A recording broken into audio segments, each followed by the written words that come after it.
Welcome into Gerald Williams Bulldog Stadium. Tonight, the Battle of the Bulldogs between the Fayetteville Purple Dogs and the Springdale Red Dogs. Matt Jones along with Blair Cartwright. Blair, we've been to many of these games over the past several years. Yes. Big rivalry in Northwest Arkansas at one point, maybe not as much anymore. Small crowd here on hand tonight.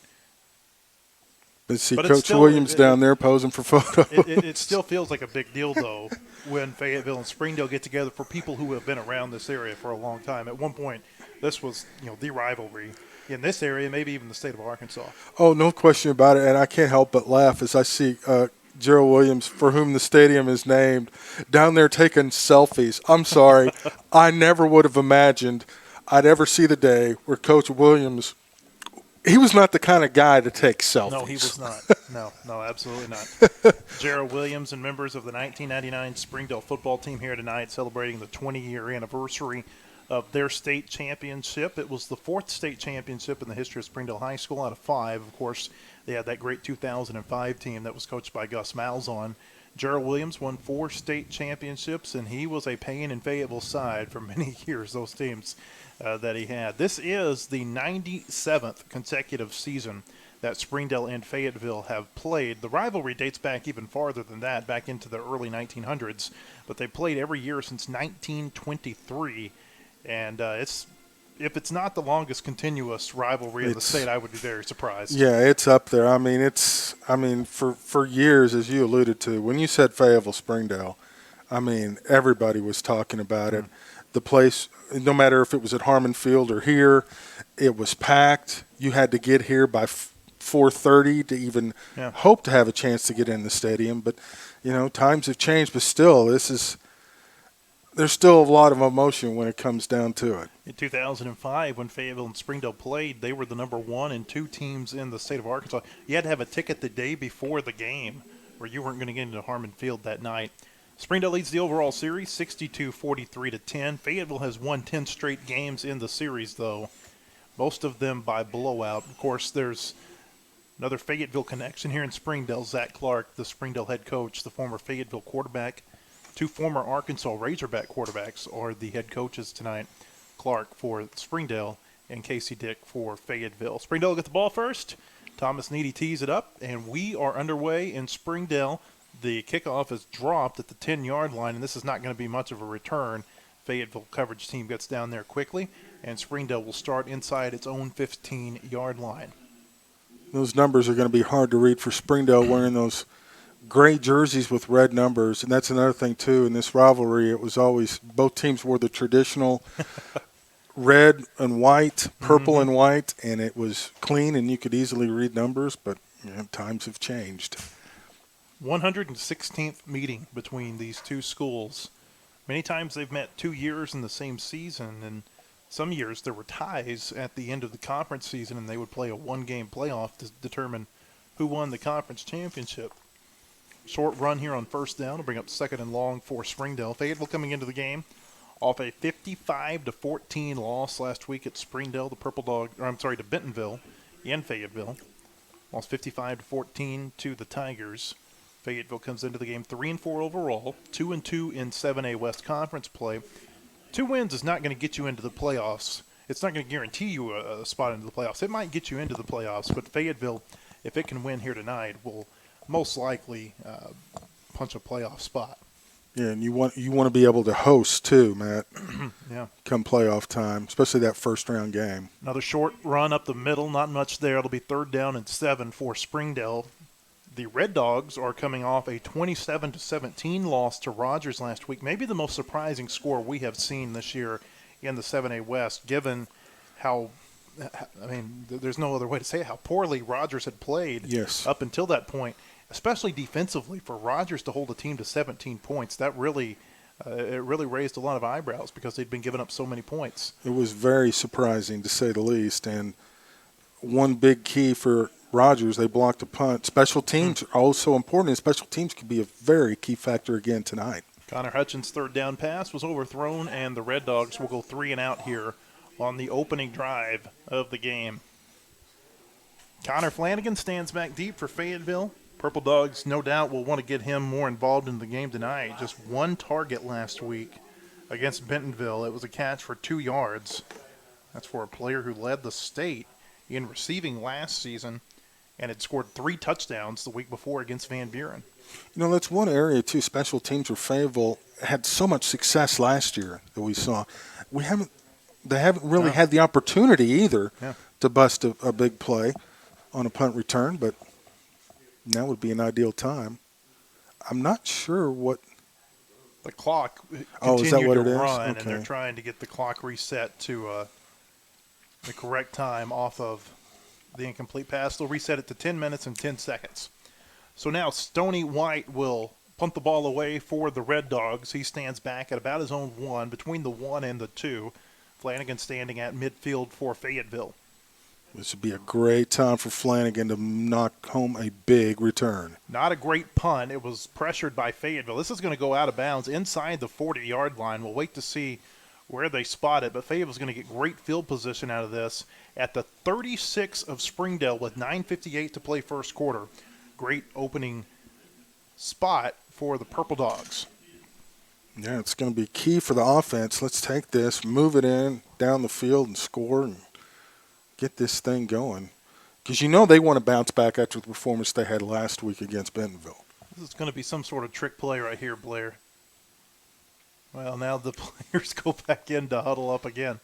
It almost looks like they're going to split Hank Gibbs out to the right side unless they have a different play call. Gibbs kind of standing in a different place. It almost looks like what Auburn does, where they'll have those quick huddles next to the line of scrimmage. Of course, that originated here in Springdale. Gus Malzahn, the former head coach of Springdale High School, before that at Shiloh Christian. Well, some indecision. See, the wideout's not really sure. It's going to be a wildcat formation. Connor Flanagan is the quarterback. Gibbs split out far to the right.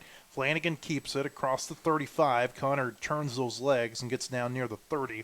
It'll be a pickup of about 6 on first down. Actually, they give him a really nice spot past the 30. Pickup of 6+, maybe 7 on first down, and it'll be a 2nd and short for Fayetteville. Kind of unusual to come out from the get-go with a unique formation. But I'll tell you what, this Springdale defense, despite their record, I mean, they're only giving up 368 yards total defense a game. That's pretty impressive. Hank Gibbs on 2nd down sets up a screen. This is Connor Flanagan across the 25. Connor's at the 20, breaks a tackle, 15, down near the 10. And we talked about it just a minute ago, Blair. They only got him 1 touch last week against Bentonville. Already 2 touches for Connor Flanagan. And the Purple Dogs have a first down deep in Springdale territory. Ball is spotted at the Springdale 12 after a pickup of 17.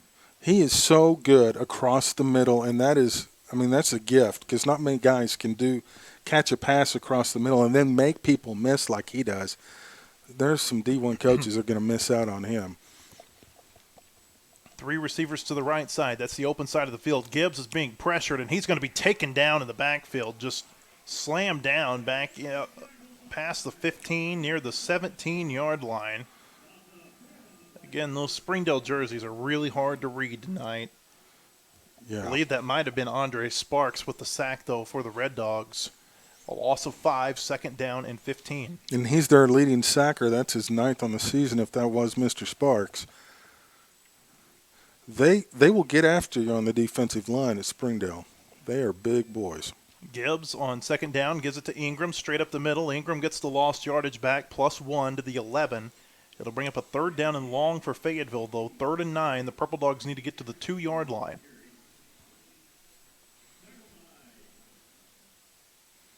Jacob Sherritt's had the good week running last week. Ingram with a 6-yard gain there. Fayetteville only ran for 80 yards a week ago, though, against Bentonville.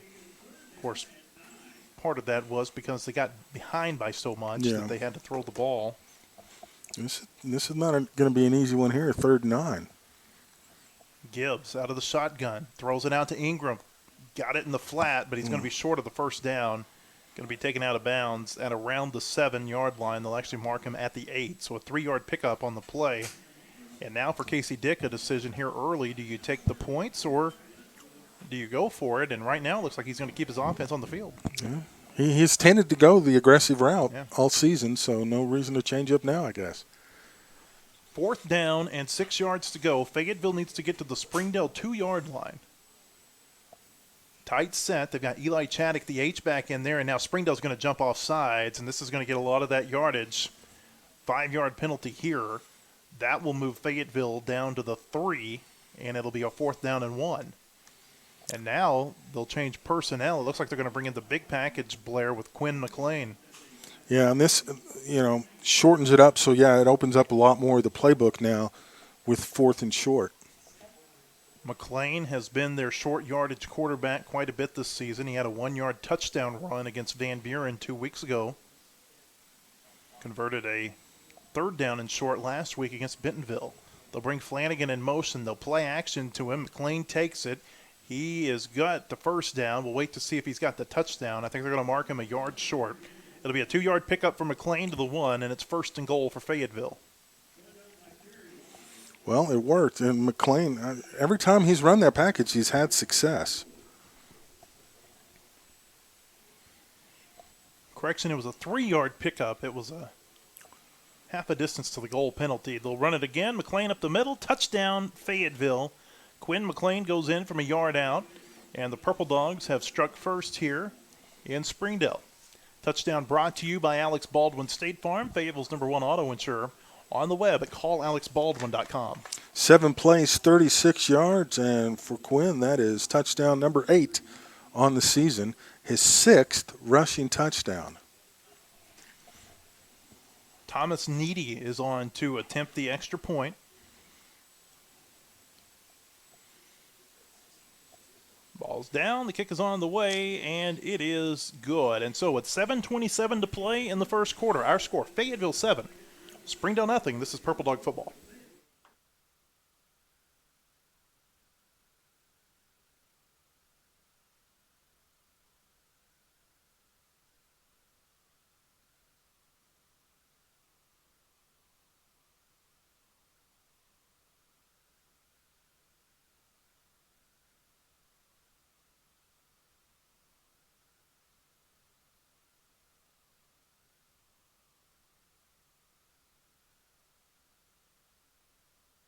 The Odom Law Firm enjoys a long and proud tradition of serving the Purple Dog Nation. Since 1982, we have concentrated our practice on catastrophic. Back in Springdale, 7:27 to play first quarter. Fayetteville leads Springdale 7-0. 1-yard touchdown run by Quinn McLean after the Purple Dogs converted a 4th and 2. And took advantage of a very poor punt that started the drive deep in Springdale territory. So good start, and now defense just needs to continue what they did on that first drive and keep the Springdale offense in check. Thomas Needy on to kick the ball away for Fayetteville. Another kick short of the goal line. It'll be fielded at the 2, back across the 10, the 15, the 20, and out across the 25-yard line. Wait to see who the return man was that time for. You just can't read these numbers. They're very difficult to read. It's impossible. It's so hard to explain to people who have not sat at this angle. Yes. If they had them trimmed in white, it'd be one thing, but they're not. They don't even have trim on them, I don't think. In college football, these would be illegal jerseys, yes. And you would be flagged once at the beginning of every quarter for it. And every broadcaster would applaud.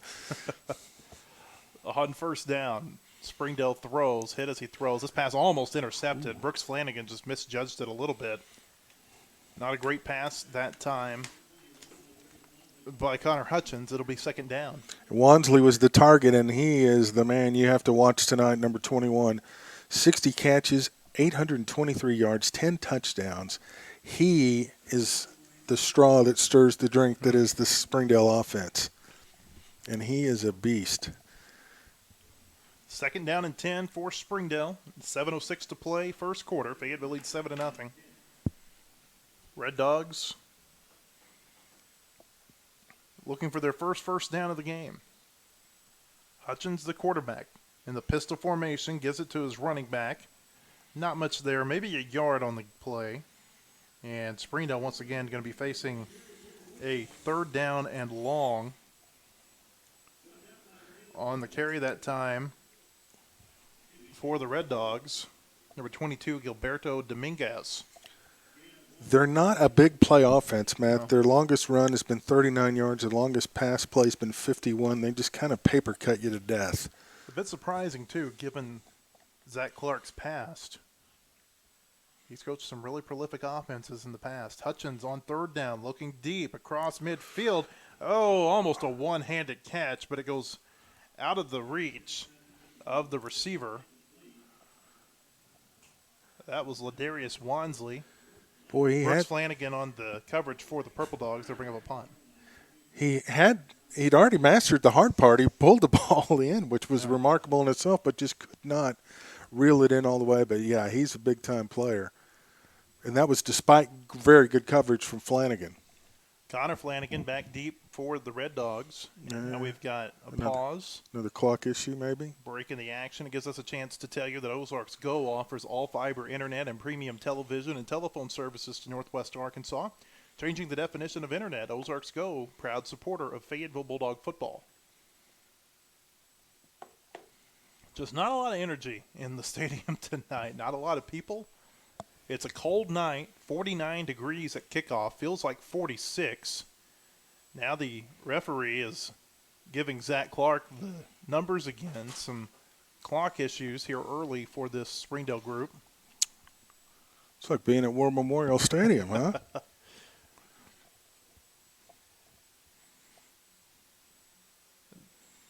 I don't know if I've ever seen the head coach have to be the one that signals to the press box what needs to be on the clock. They put 11 seconds on the clock, so now there are 6 minutes and 10 seconds remaining. What's happened is on both of the incompletions by Springdale, the clock has continued to run for several seconds, and they've had to adjust it. Good job by the officials to notice that. This blocked by Fayetteville, and it's going to be picked up by Springdale. I don't think you can advance this, can you? No, I don't think you can. No, I don't believe so. Well, they're letting them advance it, and right now this would be a first down for the Red Dogs.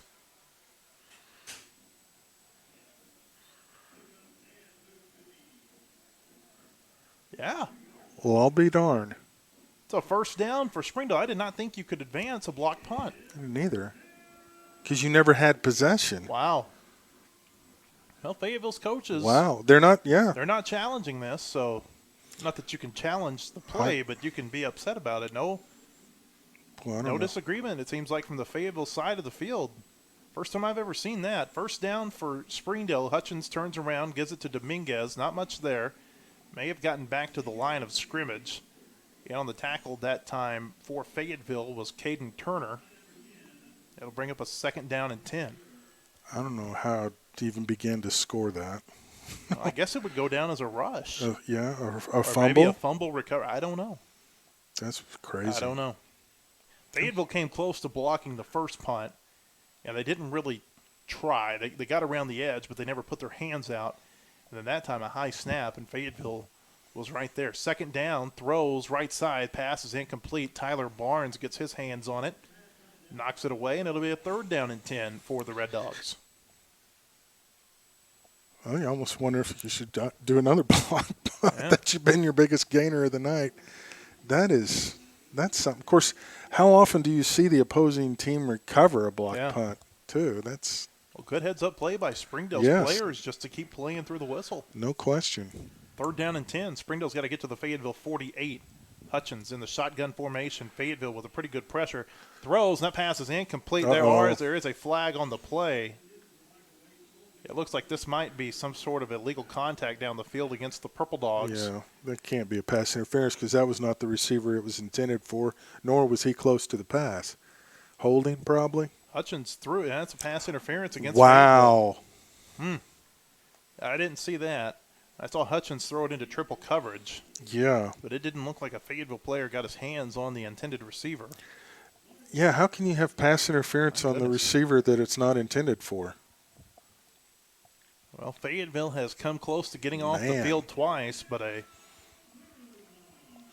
weird play on the block punt and a penalty has now given Springdale the ball in Fayetteville territory without the offense picking up one single first down.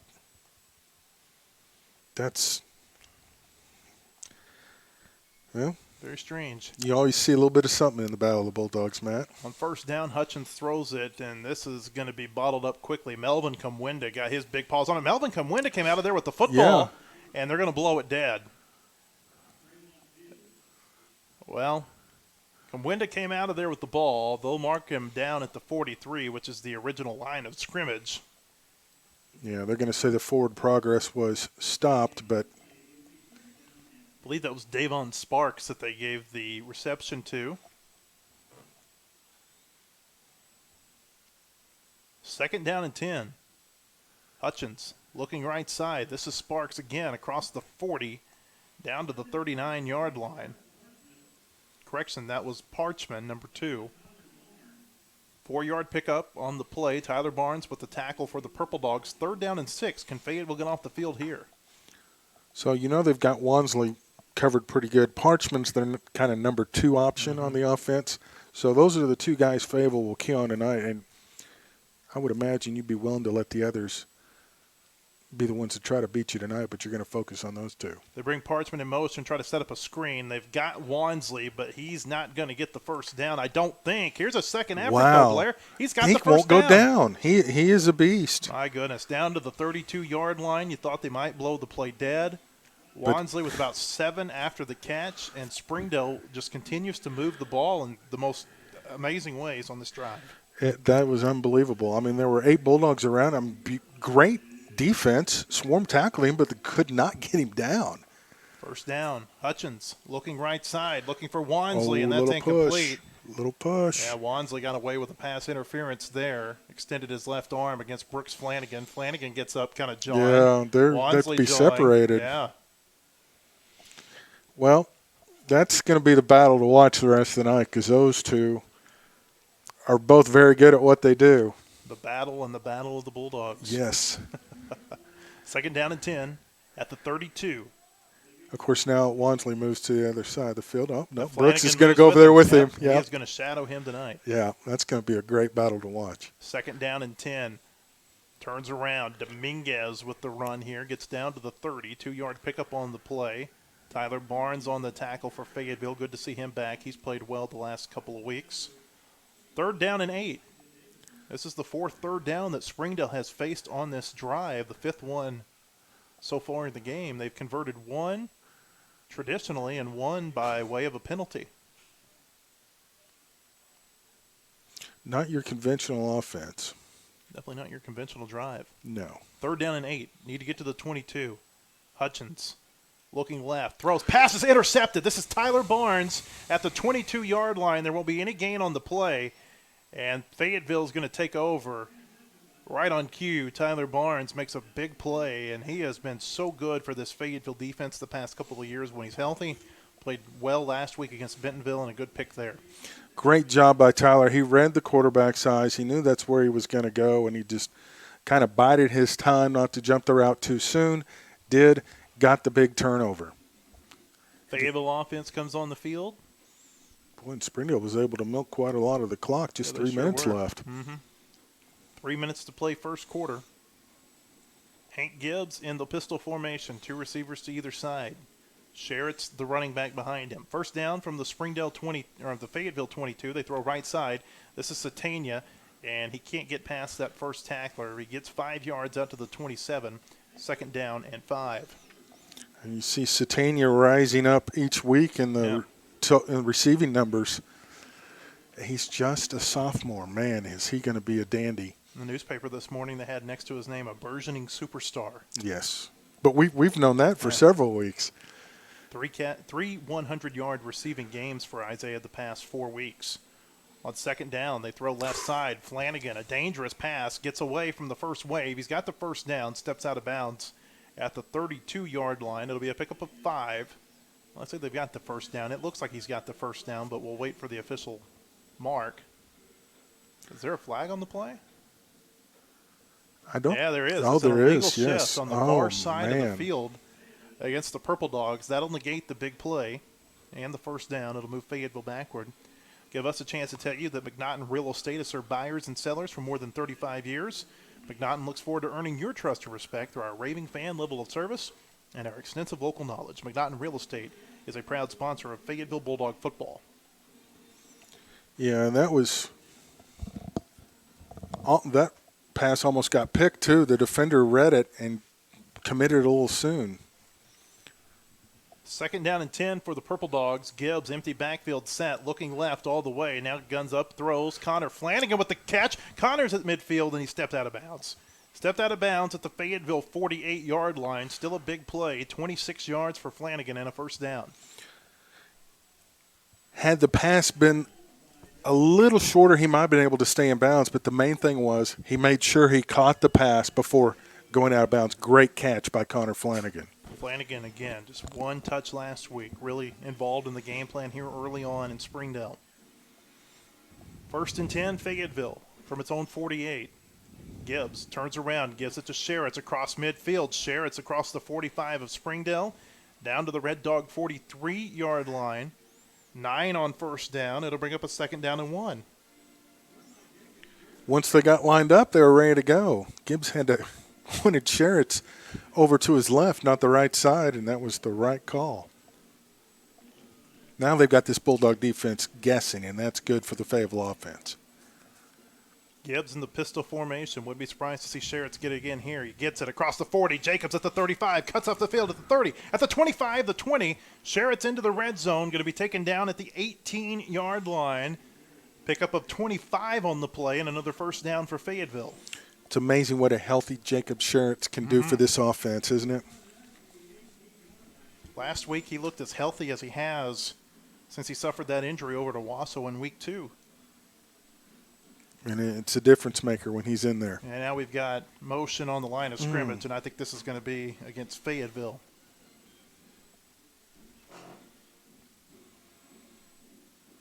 Gives us a chance to tell you that established in 1982, Odom Law Firm is an ever-changing firm adapting to provide you with the best legal representation in Northwest Arkansas. With over 100 years of combined experience, Odom has dedicated, knowledgeable, experienced lawyers. Odom Law Firm, proud supporter of Fayetteville Bulldog football. Minute 24 to play in the 1st quarter. 1st down and 15 for Fayetteville. They'll give it to Sherritts up the middle. Jacob gets a couple of those penalty yards back to the 21. Bring up 2nd and long. Not a high marquee night in the 7A West tonight. West hosts Heritage. It's their homecoming. Rogers hosting Bentonville. Van Buren hosting Harbor. That might be the biggest game everybody's watching in terms of playoff impact. In the Central, Bryant and Cabot, Catholic at Southside, Northside at North Little Rock, Central at Conway. 2nd down. Gibbs gives it to Sherritts again. Jacob lowers his shoulder, gets down to the 15. 6 yards. It'll bring up a 3rd down and 7 for Fayetteville. Then they get to the Springdale 8. I just love watching him run. When he lowers that shoulder, there's no hesitation. It's almost like he goes to another gear. He wants contact. And I'll tell you what, some of those defenders don't want contact with him. See if Fayetteville can get the play off before the end of the quarter. It looks like they'll be able to. 15 on the game clock. Empty backfield set, trying to set up a screen. This is Link Lindsay. Link breaks a tackle at the 10. It's got a 1st down to the 6-yard line. Pickup of 9 on the play. There's an injured Purple Dog on the field. He's going to get up. And that's probably going to be the final play of the 1st quarter. Clock will stop while they move the chains. 4 seconds on the play clock. 3, 2, 1. And that is the end of the 1st quarter. Quick moving 1st quarter here in Springdale. Our score after 12 minutes. Fayetteville leads Springdale 7-0. This is Purple Dog football. The Odom Law Firm enjoys a long and proud tradition of serving the Purple Dog Nation. Since 1982, we have concentrated our practice on catastrophic injury and wrongful death. We devote each day to good people and their families dealing with unwanted injury and unexpected tragedy. Our results and reputation for honesty is undisputed, and our willingness to fight for our clients is unmatched. If you or someone you know has been seriously injured, please contact the Odom Law Firm. Let us help. Enjoy the game and go Bulldogs. The Odom Law 2nd quarter about to begin here in Springdale at Gerald Williams Bulldog Stadium. Fayetteville leads Springdale 7-0. The Purple Dogs with a 1st and goal upcoming from the Springdale 6-yard line. Ozarks Go offers all fiber, internet, and premium television and telephone services to Northwest Arkansas. Changing the definition of internet, Ozarks Go is a proud supporter of Fayetteville Bulldog football. Fayetteville with 6 first downs in that first quarter, Matt. It's 52 yards on the ground, 58 through the air. Perfect 5 of 5 for Hank Gibbs. 3 penalties, though. You want to see that corrected.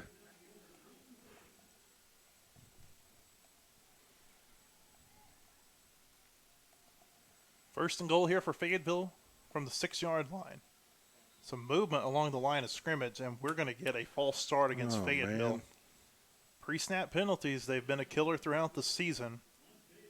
Looked like that one might have been on the right side of the offensive line. I think it was the right tackle, Coney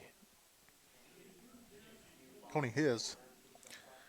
Hank is 5 of 5 passing for 58 yards. Connor Flanagan, 2 catches for 44 yards. And Mr. Sherritt's 42 yards rushing on 4 carries.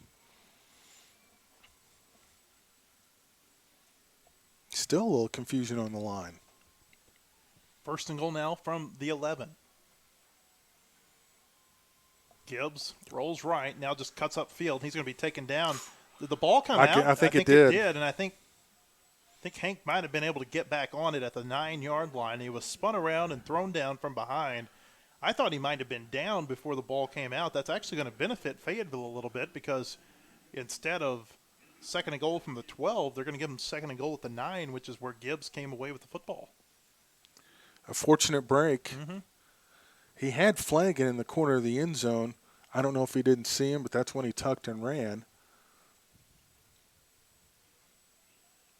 2nd down and goal from the 9. Gibbs gives it to Sherritt, cuts left side. Jacob Sherritt's nothing there, though. He'll get a little bit of extra yardage on 2nd effort. They're going to mark him at the 8, and it'll be 3rd and goal from there.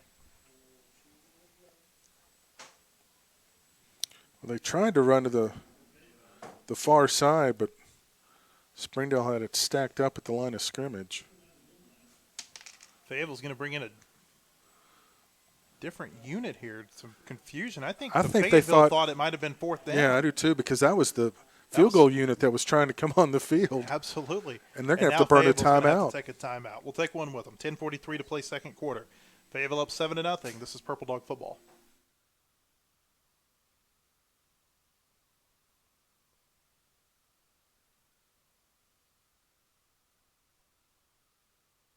Is your son or daughter learning how to drive?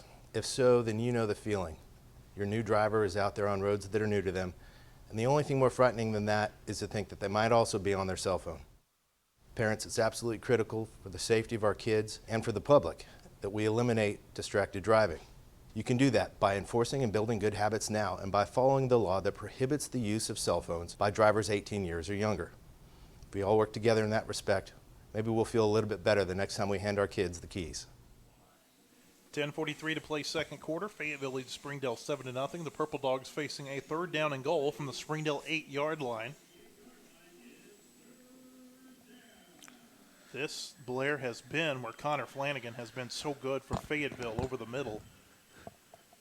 We'll see what they decide to do here on 3rd down. Well, this is how you find out how well teams have scouted you. Yeah. Link Lindsey and Alex Mills to the left, Satania and Flanagan to the right. They throw. That pass is dropped. Oh, Link Lindsey had it in his hands, and he couldn't pull it in the end zone. Gibbs ends up on his backside. He was hit on the throw, and now the Fayetteville field goal unit will come out. I was watching Connor, as you mentioned that, and he actually went in and then cut toward the corner, which drew some defenders and allowed Lindsey to be open there in the end zone, just couldn't quite haul it in. Thomas Needy is handling place kicking duty here, at least early for Fayetteville. Huxley Richardson's battled some injuries throughout this year. This will be a 25-yard attempt off the left hash. No wind. Good snap, good hold, and the kick is good. And so with 10:33 to play before halftime, our new score, Fayetteville 10, Springdale nothing. This is Purple Dog football. Ozarks Go from Ozarks Electric Cooperative is leading the fiber revolution, connecting the divide with high-speed broadband access to close that gap. From cloud to cloud, post to post. From downtown to way out of town, to connect our customers to a world of blazing speed and access to absolutely everywhere. It's our customers connected and energized with Ozarks Go. 10:33 to play before halftime. Fayetteville leads Springdale 10-0.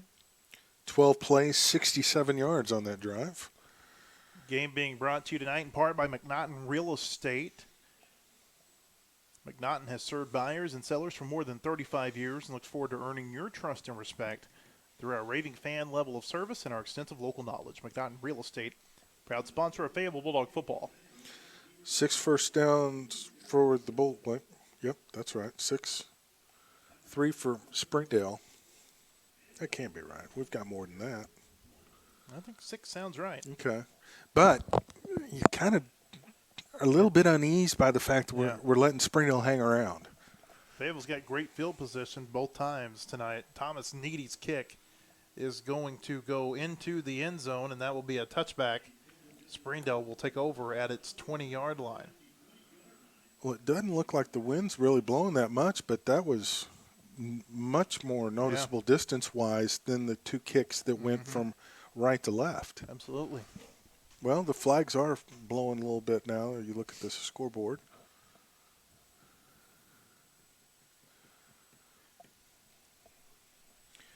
It seems like we got to do something to throw the Springdale offense off. It seems like they're starting to gain a little confidence. That's not good. Connor Hutchins on first down, looking right side. The pass is overthrown and incomplete. Xavier Hernandez. There is a flag on the play. I was going to say Xavier Hernandez was in on the coverage that time. Yep. For the Purple Dogs. Roughing the passer.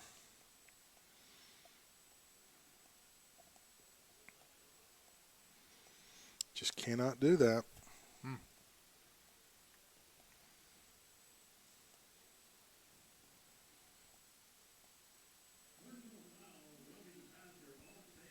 So that'll be a 15-yard penalty.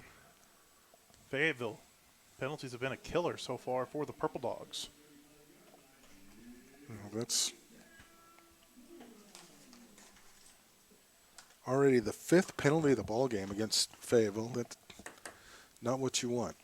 That'll move Springdale out to the 25. Dominguez gets the carry on first down. He's going to be taken down back in the backfield. Be a loss of 1 on the play, and it'll be second down. They were ready for him that time. They had a great penetration along the line. Springdale is one of the few teams, I think, Matt, that we've seen that size-wise match up pretty even with Fayetteville. I mean, there's some big old boys in the trenches tonight. Second down and 11 for Springdale from the 34-yard line. Hutchins throwing, and that pass is incomplete. Fortunate. He was looking for Sparks on the play, and it'll be a 3rd down and 11. Sparks took his eye off of it as if he wasn't sure, and then looked up, and it hit him right in the hands. He wasn't able to hold on to it. Otherwise, that could have been a nice little game for Springdale. 3rd down and 11. Springdale's found itself in a lot of these 3rd and long situations. Red Dogs need to get to their 45. Hutchins out of the shotgun. Throws right side. The pass is incomplete. Again, he just overshot his receiver. On the coverage that time for the Purple Dogs, Sebastian Rodriguez, and that'll force Springdale to punt the ball away. And Blair, if it really wasn't for penalties, feels like this game would be a lot more distance between these teams. Yes. The penalties have hurt Fayetteville, and you got to clean that up. Especially this point in the year. But the defense has done what it's needed to. It's held for the most part and has kept them off the scoreboard. White to punt for Springdale. Flanagan back deep. This is another high punt, and we had some movement along the line of scrimmage. This might actually be an offsides against Fayetteville. Looks like Brooks Flanagan over on the far sideline might have moved early, and that is what it's called. That's another penalty against Fayetteville, another pre-snap penalty. That'll move Springdale forward 5 yards. It's still going to be a punting situation for the Red Dogs. This time from their 39. So I'll just move everybody up 5 yards. Except for Connor Flanagan. He moves back 5, now standing on his 25. Punter standing on his 25. Another high snap. White gets this one off. He's bumped as he lets it go. This is going to take a little bit of a Springdale hop, but not much. Hit somebody. Oh, my gosh. It was touched by Fayetteville. Oh, jeez.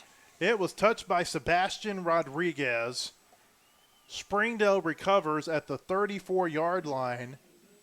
And the best play for Springdale tonight has been to punt the ball away. That's how we've had 2 big changes in field position.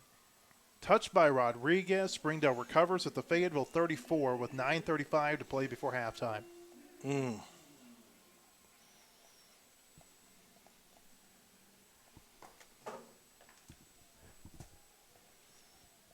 Two big plays, 2 big breaks for Springdale on special teams has really kept the Red Dogs in this game.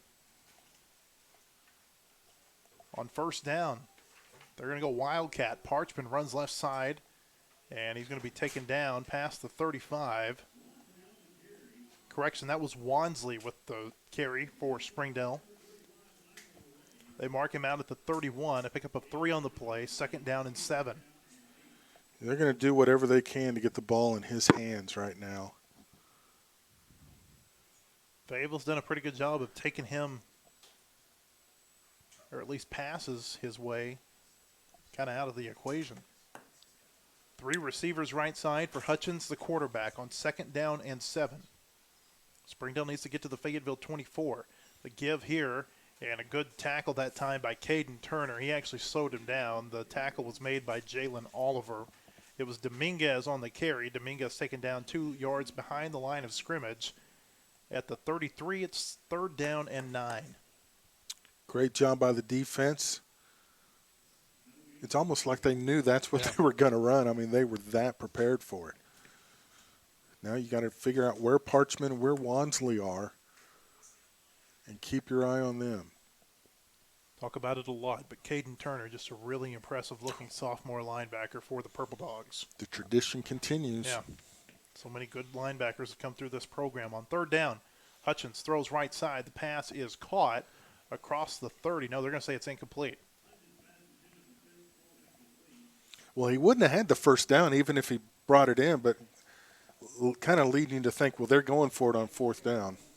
Landon Phipps was the intended receiver. And so now it's 4th down and 9, kind of no man's land here for Springdale. This will be about a 50-yard field goal attempt. And the Red Dogs will try to convert it through the air. Yeah, it'd be a kick into the wind. Need to get just past the Fayetteville 25. Really about the 24.5-yard line is where the chains are. Hutchins throws. Pass is caught. Did he catch it? Yes, he did. Oh, Across the man. 20. Down to the 19-yard line. Great catch that time. It was Landon Phipps. They went back to him a 2nd time. He had the drop a second ago. This time he gets 14 down to the 19-yard line. And for the first time tonight, Springdale's in the Fayetteville red zone. Great catch by Phipps. He knew he was going to get leveled once he caught it in between 2 Purple Dogs. Got to stop him here. We can't let him get points. Letting Springdale hang around. Little push pass. No, it's a fake. They throw left side. That pass was almost intercepted. And had Brooks Flanagan got his hands on it, he may have taken it back for 6. Just went through his hands. That's the 2nd one tonight that he hasn't been able to hang on to, but has gotten his hands on. 2nd down. It might have been just a little underthrown, too, which is fortunate for Springdale because if Brooks catches that, there's nothing between him and the end zone. Fayetteville leads Springdale 10-0. Springdale facing a 2nd down and 10 from the Fayetteville 19-yard line. 8:09 to play before halftime. Second down, they'll give it to Dominguez. Dominguez cuts up, gets a few yards down to the 16. Tyler Barnes on the tackle. Melvin Comwenda also in there for the Purple Dogs. And we've said it a lot, Blair. 3rd and long upcoming for Springdale here. 3rd down and about 7 yards, maybe 8. They need to get to the 9 of Fayetteville. Well, I would imagine this is going to be 4-down territory for them, so I would not be surprised if they don't try to get it all in this in one chunk. On 3rd down, Hutchins pump fakes, and now he's just going to be taken down in the backfield where Darian Cobbs. Correction, no, that was Fields who got to him.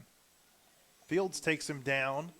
It's a loss of 3 back to the 19, and now it's 4th down. Looks like Hutchins maybe ran into his own offensive lineman. He did. And it gave the Fayetteville defense time to close. I think it was a run all the way, and it was a great call, but unfortunately he runs right into his blocker. Yeah. Caleb Fields with the tackle for Fayetteville. 4th down and 10. Hard count. Springdale needs to get to the Fayetteville 9. Clock running. 7:02 to play. And now Zach Clark will take a timeout. 7 minutes to play before halftime. Fayetteville leads 10-0. We'll be back in a moment on Purple Dog Football. Real estate is like football.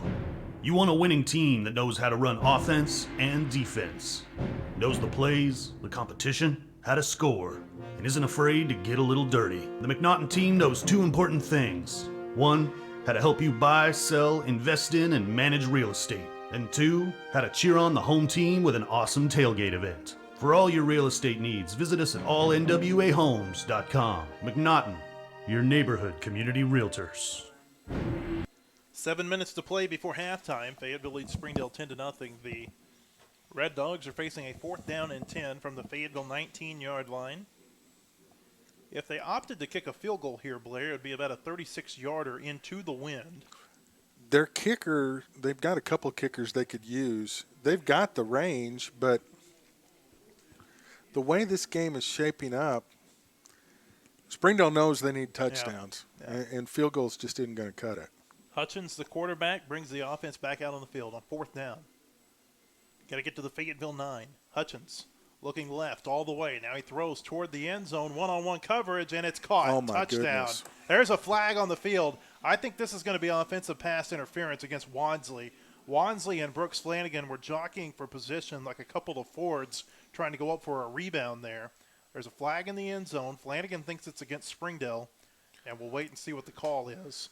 I thought it was pass interference against Wansley, too. I do, too, because Flanagan suddenly just kind of was cleared out immediately right before he went up to catch that. And I don't think Brooks fell on his own. And Coach Zach Clark is arguing with the officials. Offensive pass interference against the Red Dogs. That wipes the touchdown off the board. Talked about it. Looked like a couple of basketball players. Looked like maybe when a center takes his elbow and just knocks the other guy straight to the floor. That's kind of what that looked like as Flanagan went down. So now what do you do if you're Springdale? That moves you back 15 yards to the 34. It's 4th and 25 now for the Red Dogs. And now we've got a different unit coming onto the field. Do you try a field goal here or do you punt it away? And that's their punter. That's Stoney White. Hey, the punt's been the best play tonight for Springdale. Got one blocked, was able to recover it, run it for a 1st down. Fayetteville had a drop on the other punt. Fayetteville's punt return team is not on the field. This is the Fayetteville defense. Brooks Flanagan drops back deep to catch this punt, which you got to believe this might just go out of bounds, and it does. That is not a good punt at all. It goes about 5 rows deep into the Springdale bench. They're still walking it off, Blair. This is going to be a 1-yard punt to the 33-yard line. That will go down as a net punt of 1 yard, and Fayetteville will take over 1st and 10 at its own 33. Wow. And I guess I think they might be a little lucky. Now it's going to go down as a 0-yard punt at the 34. Wow. I've never seen a negative yardage punt before, but I thought that might be the first one I've ever seen. I've seen one before. It's not pretty. It was shanked off the side of his foot, almost went out of bounds. Satania on 1st down takes that little push pass across the 37. 3-yard pickup, 2nd down. It did go out of bounds. What I meant by that was it almost went straight to the side. Yeah, I don't know how the official who's on the side watching that, I don't know how you know exactly where it went out because it was so far left. Yeah. I mean, you're just guessing at that point. Looks like my shot off the first tee. 4.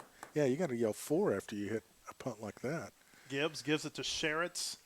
breaks a tackle at the 40. Jacobs still Keep running. moving. He's got a first down across the 45-yard line. Oh, now they're saying Now- the ball's loose? Yes, it is. Oh, It's my Springdale's goodness. football. He lost the ball trying to get the first down. Had first down yardage across the 45. Springdale comes away with it at the Fayetteville 47, and Fayetteville just having a hard time. No, now they say it's Fayetteville's ball. The white hat comes in, and after a discussion did. with the other officials on the field, the call has been overturned. Zach Clark is livid. Yes. He might end up in the middle of that big Springdale S at midfield before this is over. Yeah. I think There's both about staffs 30 are a little Springdale. perplexed. There's about 30 Springdale players out on the field. And now the defense comes back out. And they've The moved only it thing up I a can yard, think- too. Yeah, to the 47. The only thing I can think of, Blair, is that they said his knee was down or another body part. That or someone blew a whistle and deemed it forward progress. Maybe. So almost, well, Officials are not mic'd up tonight. No. Not that they would give an explanation if they were. I don't know that we could hear them Yeah. here in our soundproof booth. First down and 10 for Fayetteville from its own 47. Purple Dogs caught a break. Gibbs, push pass. Flanagan going left side. Connor is going to be taken down at about the line of scrimmage. They might give him a yard, maybe a half yard. They'll mark him at the 48. It'll bring up a second down and 9. That's the first time I can recall that play going for less than 5 yards. Yeah. Been a very reliable play this year for Fayetteville. Clock stopped on the play out of bounds. 5:41 to play before halftime. Fayetteville leading 10-0, looking for more. Gibbs on second down gives it to Ingram. Ingram kind of hesitated before he cut up field, and it might have cost him a couple of yards. Be taken down at midfield, and it'll be third down and 7. 19 minutes into this game, feels like Fayetteville has just thoroughly outplayed Springdale, but the scoreboard doesn't really reflect that. No. Just 10-0 for the Purple Dogs. Well, both teams, it seems like, have had shots to score and just have not been able to capitalize. Turnovers and penalties have hurt Fayetteville. Third down. Gibbs, plenty of time, throws underneath. Oh, my goodness gracious. What a man. hit on Isaiah Satania. I hope he's okay. Oh, man, he bounced right up amazingly. In college football, that would be targeting. Oh, totally. And the defensive And player an would be ejection. thrown out of the game. And I'm surprised it's not an unnecessary roughness penalty Yes. here. Casey Dick is Livid, and he yes, should be. absolutely. Yeah. Defender launched at Isaiah's head and put his forearm into his face not- mask as he hit him. You're not supposed to be able to do that. Fortunately, Isaiah was able to get up quickly. Man. Fayetteville's going to have to punt the ball away, but Casey Dick is still on the officials over there on the far sideline. And now we've got a whistle. They're going to call I think they're going to sideline warning. they're going over to talk to Casey. The white hat coming over to talk to him too. Casey, speaking of white hat, is taking his out. And now we've got a flag and another. Wow. Has he been ejected? I don't know. It looked like an assistant coach might have come in and gotten a word with the sign judge. What I think we've got here, Blair, I think we are going to have a sideline warning potentially Okay. against Fayetteville. The official's flag is out of his pocket, So then, and he threw his hat as the official was coming over to talk to him, which typically indicates that there's a second penalty. yes. And, man, did he fling that hat. And Coach Casey is still chewing on the white hat. Again, no microphone, so we'll have to interpret this. The call is upcoming. Casey Dick has every right to be upset right Yes. now. There's a sideline warning against the Purple Dogs, and I guess that's going to be the only penalty. Or maybe because They're it marking was something off. a sideline warning.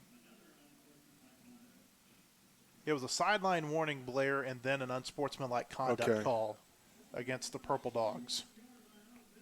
Well,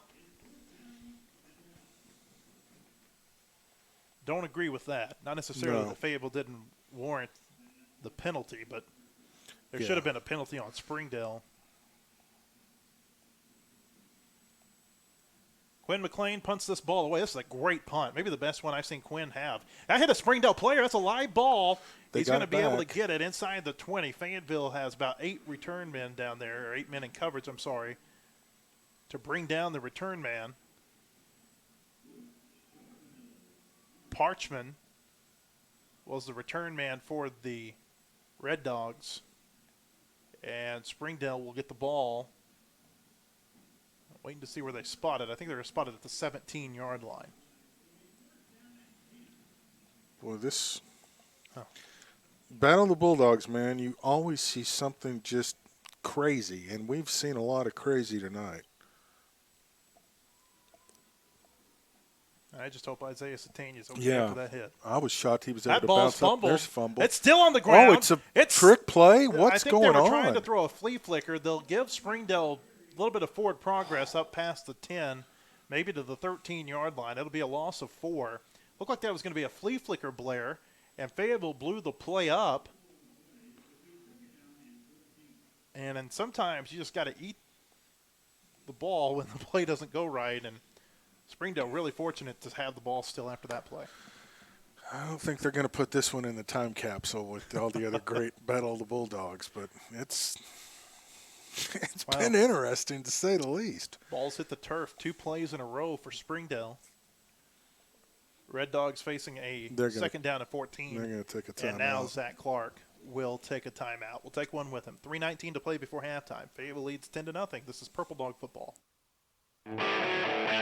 What's up, Northwest Arkansas? This is Christian with JJ's Grill, asking if you like great food, live music, and having a good time. We have daily specials, Northwest Arkansas's best buffalo wings, free live music, and don't forget, kids eat free every day of the week. Our kitchen is open till midnight, so grab your friends and family, do your mouth a favor, and stop by any of our locations. Football season is here. That means it's flip for your burger time at JJ's Grill. Feeling lucky? Come in during any NFL game, and we'll flip a coin to see if your burger is free or not. We'll see you soon at JJ's Grill. Back in Springdale, established in 1982, Odom Law Firm is an ever-changing firm adapting to provide you with the best legal representation in Northwest Arkansas. With over 100 years of combined experience, Odom has dedicated, knowledgeable, experienced lawyers. Odom Law Firm, proud supporter of Fayetteville Bulldog football. Well, this is a big play here for the defense. You've got them pinned back. A lot of time still on the clock. Second down and 14. Hutchins throwing right side. This pass is intercepted. This is Flanagan across the 35. Brooks at the 30, the 25, and Brooks Flanagan taken down at the 22 of Springdale. They've been trying that matchup all night, Blair, and this time Brooks Flanagan gets his hands on it, brings it in. It's his second interception in 3 weeks, and the Purple Dogs have a 1st and 10 at the Springdale 21. Man, what a great play by Brooks Flanagan. I thought for a moment he had jumped too soon and that Wansley was going to be able to catch it and take it to the house, but Brooks knew what he was doing. Get my Flanagans mixed up. I almost thought with that, we've seen Connor Flanagan make so many great catches like that. Just kind of a reaction Connor Flanagan does. Brooks Flanagan with a great catch. 1st and 10 for the Purple Dogs. They'll bring Connor Flanagan in motion. Gibbs looking for Connor over the middle, and he overthrows him in the back of the end zone. Looked like a bit of a miscommunication there between Gibbs and Flanagan, and Gibbs goes over to talk to Casey Dick. Yeah, I think. Look at the last second, like Connor had to cover about 7 yards that he wasn't expecting to. I think it might have been a case where Hank threw the wrong route, and Coach Casey was telling him no, he was going this way the whole time. But it's all right. They'll get it sorted out. I'd almost say run the same play again. Brooks Flanagan got him this far. Can Connor take him the rest of the way? Or will it be another Purple Dog? Gibbs looking for Isaiah Satania. Isaiah's got it at the 5, and he's knocked out of bounds at the 4. Good to see that on a number of levels. Isaiah Satania, after taking that big hit with a 17-yard pickup, and it's 1st and goal for the Purple Dogs. And he knew he was going to get rocked too, and he did not let that deter his concentration on catching that football. And Fayetteville's bringing its big package in here. Quinn McLean, the quarterback. I don't think they were ready to come in, Matt. They had to run almost the length of the field, the big guys. Yeah, they sure did. 1st and goal for Fayetteville. They've never run so fast in their life. They'll bring Connor Flanagan in motion. They've fake it to him. McLean keeps it. He gets a yard to the 3, and it'll be a 2nd down and goal. I'd like to see him pass out of that one time, and I think that would really force defenses to honor the pass a little more. We know he can pass. Mm-hmm. He's got Connor left side 1-on-1. Oh, now in motion. And Oh, we've that got was a botched. penalty, and I believe this is going to be a false start against the Purple Dogs. It is. False start. Knock them back 5 yards. It'll be 2nd and goal at the 8. Too many parts in motion that time. And now the regular offense will come back on. A lot of penalties on Fayetteville here in the first half. It's 8 now for the ball game. Mm-hmm. It'd be great for the whole game, but we're still in the first half. Gibbs in the shotgun on 2nd down, looking left all the way. Pulls it back, throws, the pass he is caught. This is a touchdown by Charbonneau, but there is a flag on the play. Got to wait and see what the call is. First time that we've seen Luke Charbonneau tonight. But by the reaction of the Fayetteville players, it looks like this is going to come back. Pass interference against the Purple Dogs. 2 touchdowns, one on each team tonight, has been called back because of an offensive pass interference. This is going to be a big penalty when they walk it off. This is going to move Fayetteville back to the 23-yard line. Well, I wondered why the one official never even signaled touchdown. 2nd and goal, Fayetteville from the 23 now. And you almost feel like with the field opened up a little bit like this, like Fayetteville's got some more options. Yes. Fayetteville seems like it's been better from this part of the field maybe than it's been inside the 10, 15-yard line. And Springdale's been content to play man coverage, which you would think would play into Fayetteville's hands. 2 receivers to either side of Gibbs. Sherritt's the running back. Sherritt picks up a blitz, gives Hank some time, throws. This pass is almost intercepted. Hank Gibbs very fortunate that it wasn't intercepted. He and Charbonneau were not on the same page. That would have been a most unfortunate turn of events. Yes, it would have.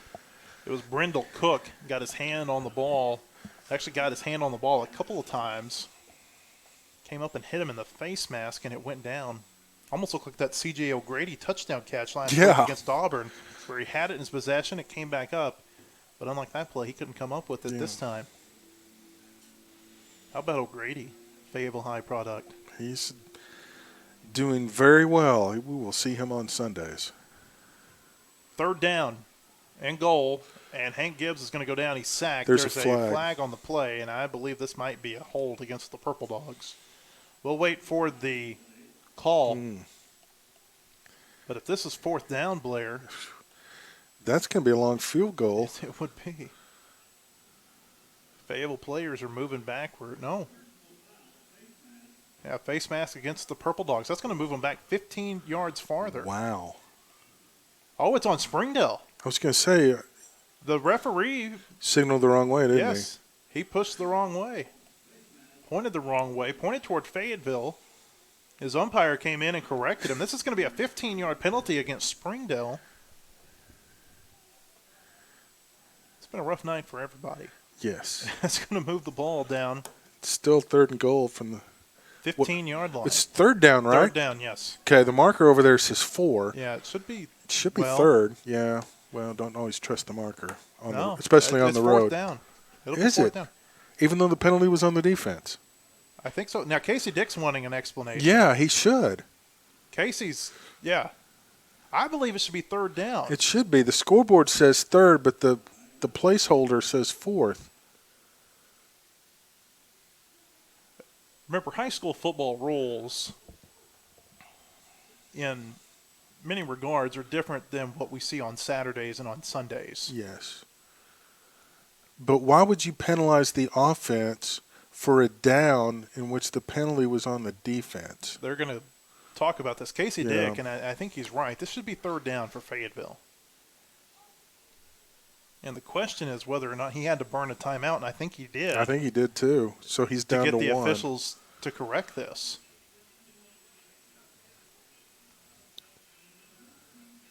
Well, I thought something was up when they signaled face mask on the offensive team because you rarely ever see that. Yeah. Of course, you can see it from a. Now they've corrected it on the far side, so yes, third down. Okay. All right, 3rd and goal for Fayetteville from the 15-yard line. Yeah, it's been a rough one. It's been a rough one. This is, man, this has been one of, we've had a little bit of, this game's gone off script. There are just things going on that you just never would have imagined. 3rd and goal from the 15. We might have to put it in the time capsule just for the bizarre nature of this game tonight. Minute and a half left, and now Zach Clark is out, almost at the hash mark. Well, I'm not sure what his argument would be. I don't know either.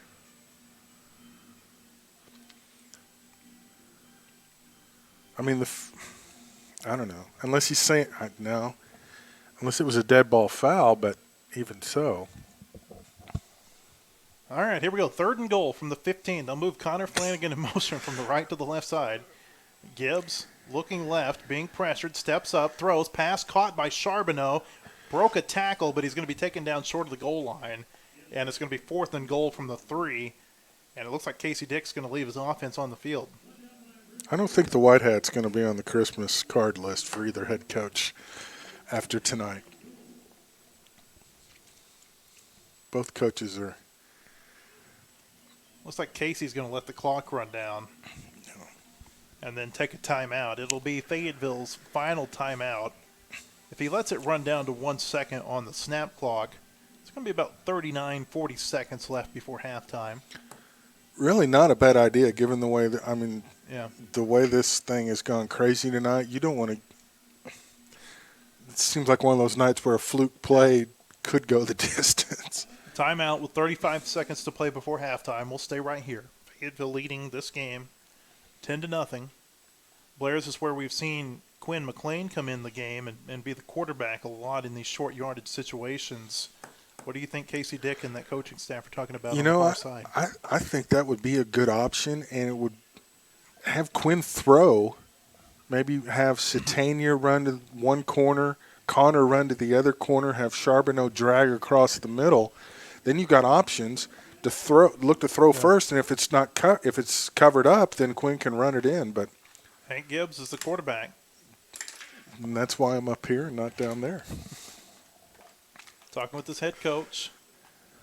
Fayetteville comes out with kind of that tight set, about as tight of a set as you'll see with Fayetteville when they bring Eli Chaddock in at the H-back position. Sherritts is the running back. Chaddock is lined up on the far side, almost like a tight end. Yeah, I think Zach Clark's calling. Is he trying to call timeout? Yes. I don't know. He's out on the field, and he finally gets a timeout. Now a timeout for Springdale. I thought he was going to tackle the White Hat for a minute. As angry as he's been with him. Yeah, which coach is going to tackle him first will be the question tonight. Yeah, I like that formation. They're lining the trips on the left side. You got the feeling Chaddock's going to just kind of hesitate maybe and then roll out and be an option. We haven't seen Eli really factor into the passing game at all. He's played quite a bit this year. Chaddock, a senior. No catches according to my stat program, but, Different be offense, happy to but correct of course, that. A different offense, but of course last year with Van Hook at tight end, they used Yes. him a lot in these type situations. Oh, this is the kind of situation that's just made for a tight end because there's such a mismatch. Now they're going to come out in a different look. And they're ready to go. Now we got to wait on Springdale to get set. This time Fayetteville comes out with 4 receivers. Satania. And I don't know if Springdale realizes they're in a different set, Matt. Satania and Mills are on the right side. Link Lindsay and Connor Flanagan are on the left. Sherritt's the tailback. Springdale shows blitz. Gibbs throwing toward the back corner, looking for Connor Flanagan. He got it. There's a penalty on the play. It's a touchdown. Fayetteville. We'll wait to see what the flag is. I think this might be a defensive pass interference against Springdale. Waiting to see. Flanagan got both feet down in the back of the end zone. What That would a have been an catch. NFL touchdown. What a catch. Fayetteville players signaling that it's on Springdale, and if it is, that is a huge way to end this half for the Purple Dogs. Waiting for the call. And waiting. And now we've got a flag thrown Whoa, afterward. that's This on is going to be against Springdale. Springdale for sure. Somebody said the wrong thing. Probably some sort of unsportsmanlike conduct Yeah, against that's the Red not good. Dogs. Waiting to see what the call is still. It's a pass interference against Springdale. The touchdown is going to stand for Fayetteville, and now Springdale, we'll see what this dead ball penalty is. It's unsportsmanlike against the Red Dogs, and most likely Fayetteville will take that penalty on the kickoff. Fayetteville still got, oh no, Thomas Needy is out there. But this is a different look for this extra point unit, Blair. Yes, it is. It's Connor Flanagan is out there. normally they just line up like they're going to kick and go, but they're like kind of. And now, This is kind of a different look to it. and now Coach Casey and the White Hat having a discussion. We saw this, maybe 2 weeks ago, 3 weeks ago? If you'll remember, Blair, where Brooks Flanagan snapped it to Connor. Yeah, that's and right. Connor trying to throw it back to his brother and just overthrew him. It was last week, wasn't it? They all I run think. together. Yeah, they do. I think it might have been against Rogers 3 weeks ago. Okay. So there's the signal. Fayetteville's going to Okay. take that penalty on the kickoff. And now, And now there's another flag. Another flag has just Wow. come out. And I've got to believe this one's going to be against Springdale too. boy, they are just falling apart. And all the Springdale players are like going to have their hands extended like it wasn't me. Somebody said something, or he Yeah. wouldn't have thrown the flag. Another unsportsmanlike conduct call against the Red Dogs. Thomas Needy's going to be able to put this kickoff through the uprights. Yep. Now Zach Clark comes over to get an explanation. Now, do they have the rule like college where if you have two unsportsmanlike, because this could be huge if it's the same person, because Yeah. somebody may be ejected as a result.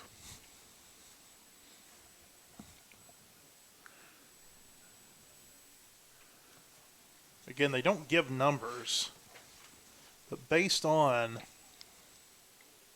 the reaction out there, it looked like that second unsportsmanlike was on number 6, Manrique Mantufar. And that's one of their key defenders, too. Yep, linebacker. Okay. All right, so here we go. Thomas Needy, the kicker, is lined up to the far right side. Brooks Flanagan, I should say, will snap it to his brother Connor. No, now they just give it to Quade Mosier, and he's going to be short. Quade Mosier didn't get in. Flanagan just handed it to Quade Mosier, who was standing to his right side. And after all of that, the two-point conversion is no good. With 28 seconds to play before halftime, our new score, Fayetteville 16, Springdale nothing. This is Purple Dog Football. The Odom Law Firm enjoys a long and proud tradition of serving the Purple Dog Nation. Since 1982, we have concentrated our practice on catastrophic injury and wrongful death. We devote each day to good people and their families dealing with unwanted injury and unexpected tragedy. Our results and reputation for honesty is undisputed, and our willingness to fight for our clients is unmatched. If you or someone you know has been seriously injured, please contact the Odom Law Firm. Let us help. Enjoy the game and go Bulldogs. 28 seconds to play before halftime. Fayetteville leads Springdale 16-0 in what has been an eventful, if nothing else, battle of the Bulldogs. Yes. Lots of penalties, some turnovers, Bizarre plays. some very poor officiating. I think both sides would agree. Yes. Some questionable calls. We've had a block punt result in a first down. And this is just the first half. Lord knows what the second half's going to And you're have about to see force. Fayetteville kick Wow. the ball off from the 30-yard line. of Springdale. Again, Thomas Needy can just drill this. You know, you almost wonder if you're Fayetteville, do you try an onside kick here? You got nothing You to know, lose. it wouldn't be a bad idea, especially with 28 seconds left. Because, Yeah. I mean, worst case scenario, you don't get it. They've still got to go 80 yards. I'm not so sure that's what they're about to do, Blair. Hey, I'd go for it. It makes total sense. We'll see what Fayetteville decides to do. It is an Yep. onside kick. It takes a high bounce, and Springdale's going to recover it at the 15-yard line. Hey, do it. Just needed a little more bounce on Yeah. it, but that's okay. Or even a sky kick at that point. Well, Okay, now the main thing is do not get Yeah. beat deep. in college football, they have game notes, and in the game notes, it has the last time win. I feel like there would be a lot of these, a lot of moments from the first half that would Yes. make it into that game note package. Totally. Don't let Parchment or Wansley get past. Oh, they're going to take a knee. Springdale takes a Whoa. knee, and Fayetteville will get the ball first when the second half begins. The clock never began. I was going to say, that's Now they're going to roll the Wow. clock, and that should be the final play of what has been a very bizarre first half in Springdale. In the 116th Battle of the Bulldogs. now what's okay. Springdale's going across. Where are they Yeah. going? Going to their locker room. Springdale heading to their locker room. Fayetteville heading to the opposite end of the field. Okay. At halftime, our score, Fayetteville 16, Springdale nothing. We'll be back in a little while. This is Purple Dog Football.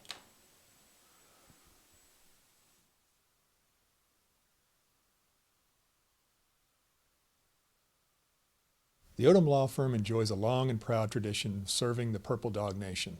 Since 1982, we have concentrated our practice on catastrophic injury and wrongful death. We devote each day to good people and their families dealing with unwanted injury and unexpected tragedy. Our results and reputation for honesty is undisputed, and our willingness to fight for our clients is unmatched. If you or someone you know has been seriously injured, please contact the Odom Law Firm. Let us help. Enjoy the game and go Bulldogs. The Odom Law Firm enjoys a long and proud tradition of serving.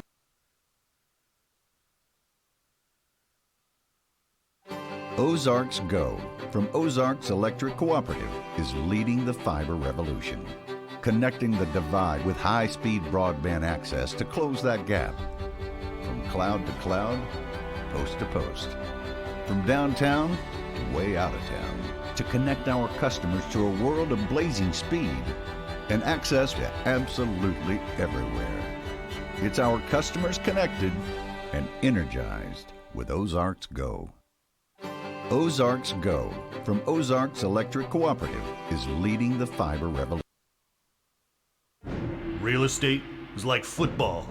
You want a winning team that knows how to run offense and defense, knows the plays, the competition, how to score, and isn't afraid to get a little dirty. The McNaughton team knows two important things. One, how to help you buy, sell, invest in, and manage real estate. And two, how to cheer on the home team with an awesome tailgate event. For all your real estate needs, visit us at allnwahomes.com. McNaughton, your neighborhood community realtors.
Back at Gerald Williams Bulldog Stadium, about 6 minutes before kickoff of the second half, Fayetteville leads Springdale 16-0.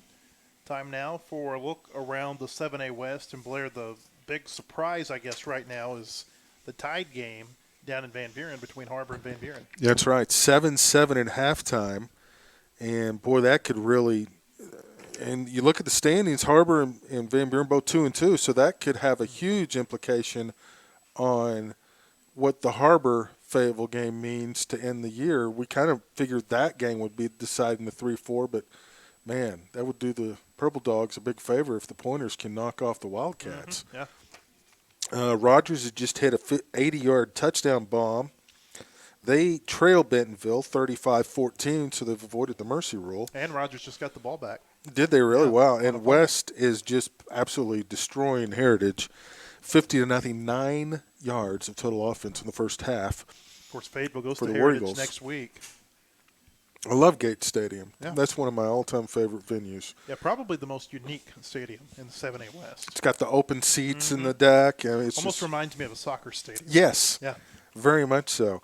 Looking at the Central, Bryant ahead of Cabot, 27-10.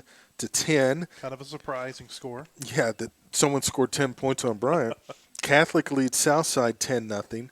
Conway and Central in a low-scoring affair, 7-0 Wampus Cats in the third, and the shocker of the night, Northside 25, North Little Rock 7 at the half. North Little Rock 3-1, tied with Catholic and Conway. Looks like they're going to drop out of that tie unless they get it going. So, you know, at this point in the season, we try to start figuring out, okay, how what's the potential.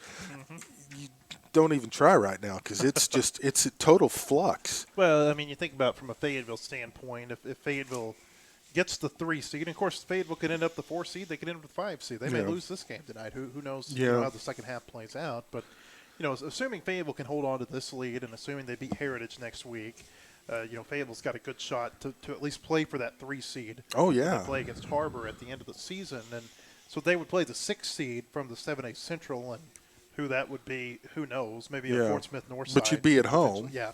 Could be like a Fort Smith North side or, you know, a 5 seed, and then you start, you know, kind of figuring in who might be those Cabot, you know, could that potentially be the 5 seed? So there's you know, there's a lot to play for here over the next few weeks. Oh, no question. And the 5 and to be the 3 seed, you'd end up with on the same side with the 2 seed out of the Central. Whereas if you're the 4, you end up with Bryant. And we've seen how that one plays out. We've been there enough. Yeah. Let's go somewhere new, please. Fayetteville and Bryant have played 5 times in the last 3 seasons, I think. Oh. Unless it's in Little Rock, I think we would like to. At least the last 3 playoffs. Yeah. Yeah, let's see something new. 9 first downs for the Bulldogs in the first half.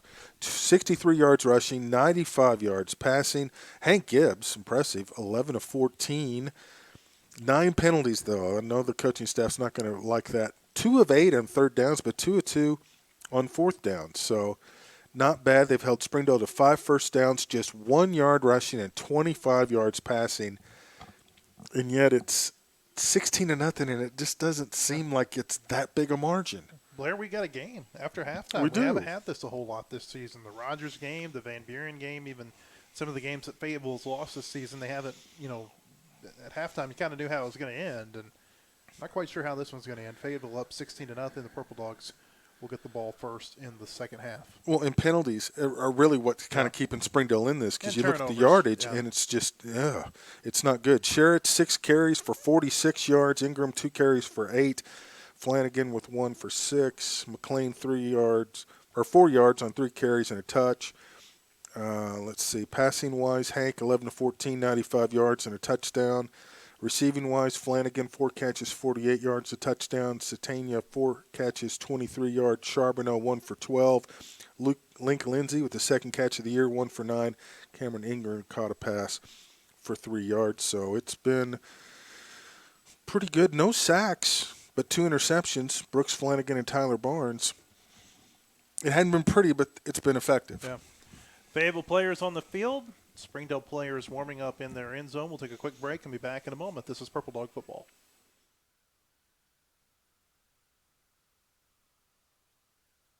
The Odom Law Firm enjoys a long and proud tradition of serving the Purple Dog Nation. Since 1982, we have concentrated our practice on catastrophic injury and wrongful death. We devote each day to good people and their families dealing with unwanted injury and unexpected tragedy. Our results and reputation for honesty is undisputed, and our willingness to fight for our clients is unmatched. If you or someone you know has been seriously injured, please contact the Odom Law Firm. Let us help. Enjoy the game and go Bulldogs. Back at Gerald Williams Bulldog Stadium, getting ready to start the second half, Fayetteville and Springdale. Fayetteville leads this game 16-0. Purple Dogs will get the ball first in the second half. Fayetteville scored a touchdown just before halftime on a 3-yard pass from Hank Gibbs to Connor Flanagan. We owe a touchdown reader to Alex Baldwin, State Farm. Alex Baldwin is Fayetteville's #1 auto insurer on the web at callalexbaldwin.com. Fayetteville scored on its first possession of the game to go up 7-0, kicked a field goal also in the first quarter. Just a weird, bizarre first half, though, Blair. And, penalties that were called that maybe shouldn't have been, and just bizarre plays. Blocked punt that was recovered and advanced for a first down. Who knew that could happen? A fumble on a punt return. Not really even a fumble, but so much as it was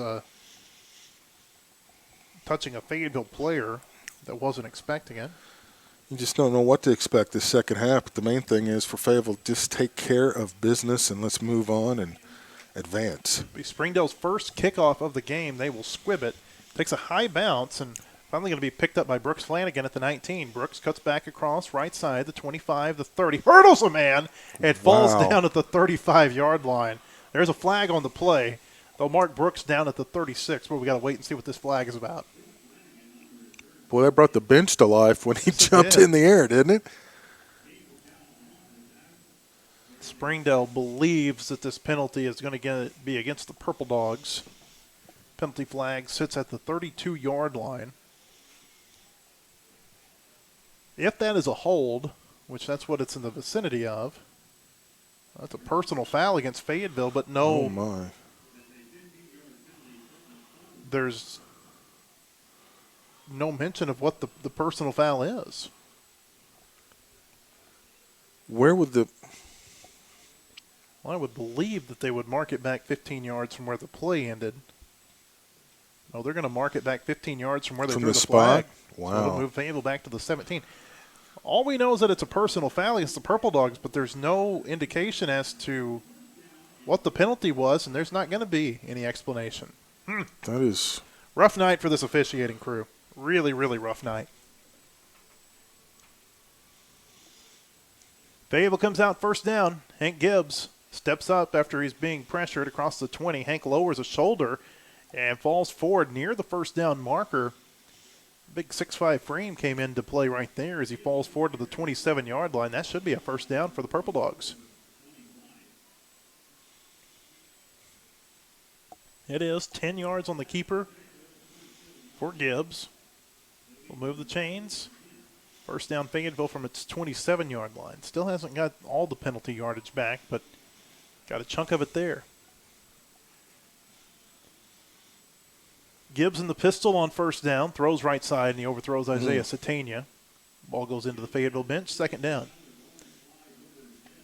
Another odd play in this game of...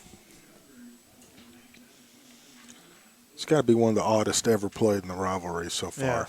Yeah. And not to necessarily hark on the officials. They've got a tough job, and more often than not, I think they're going to make the right calls. One of the things that I think, though, that we're missing, Blair, tonight is the microphone on the referee, where he could at least give some context into what is being called.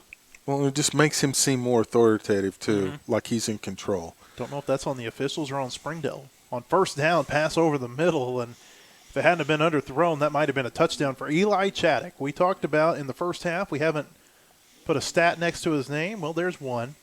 Pick up a 15 out to the 42, his first catch of the year.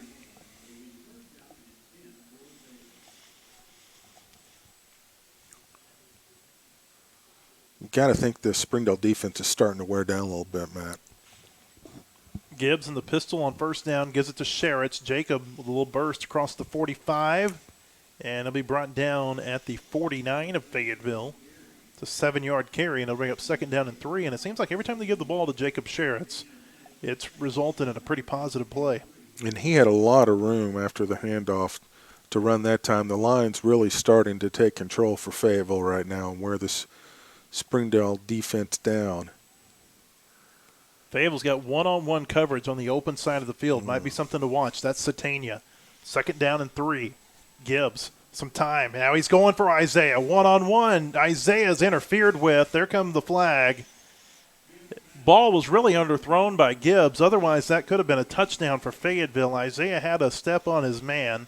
This will be a 15-yard penalty. This will move Fayetteville into Springdale territory. Don't need a microphone to know what this was. No. Pass interference against Springdale. That'll move the ball down to the 36-yard line, and it'll be a first down for Fayetteville. And when you got one-on-one coverage with Isaiah Satania, I think you take that shot just about every time. Yeah, you called it that time. Indeed, it was.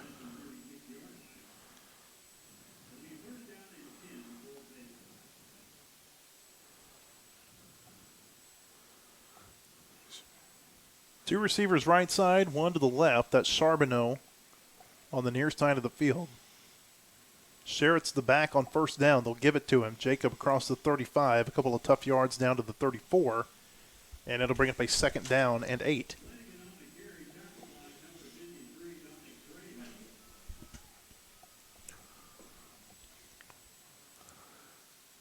Bulldogs changing out personnel.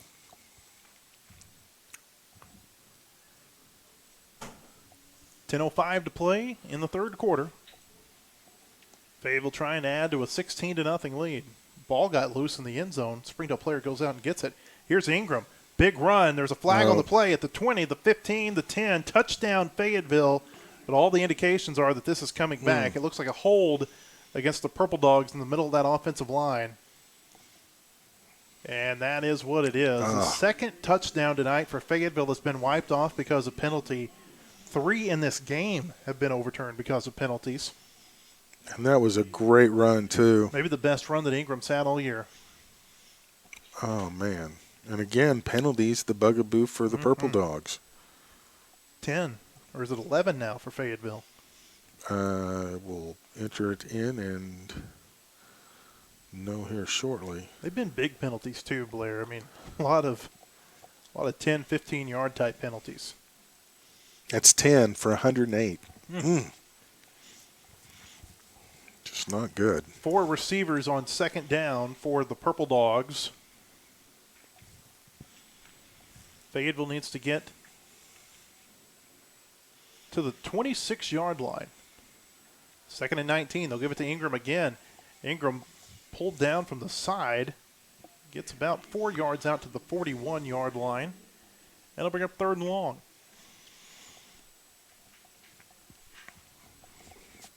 Boy, I'd like to see him go to Satania again.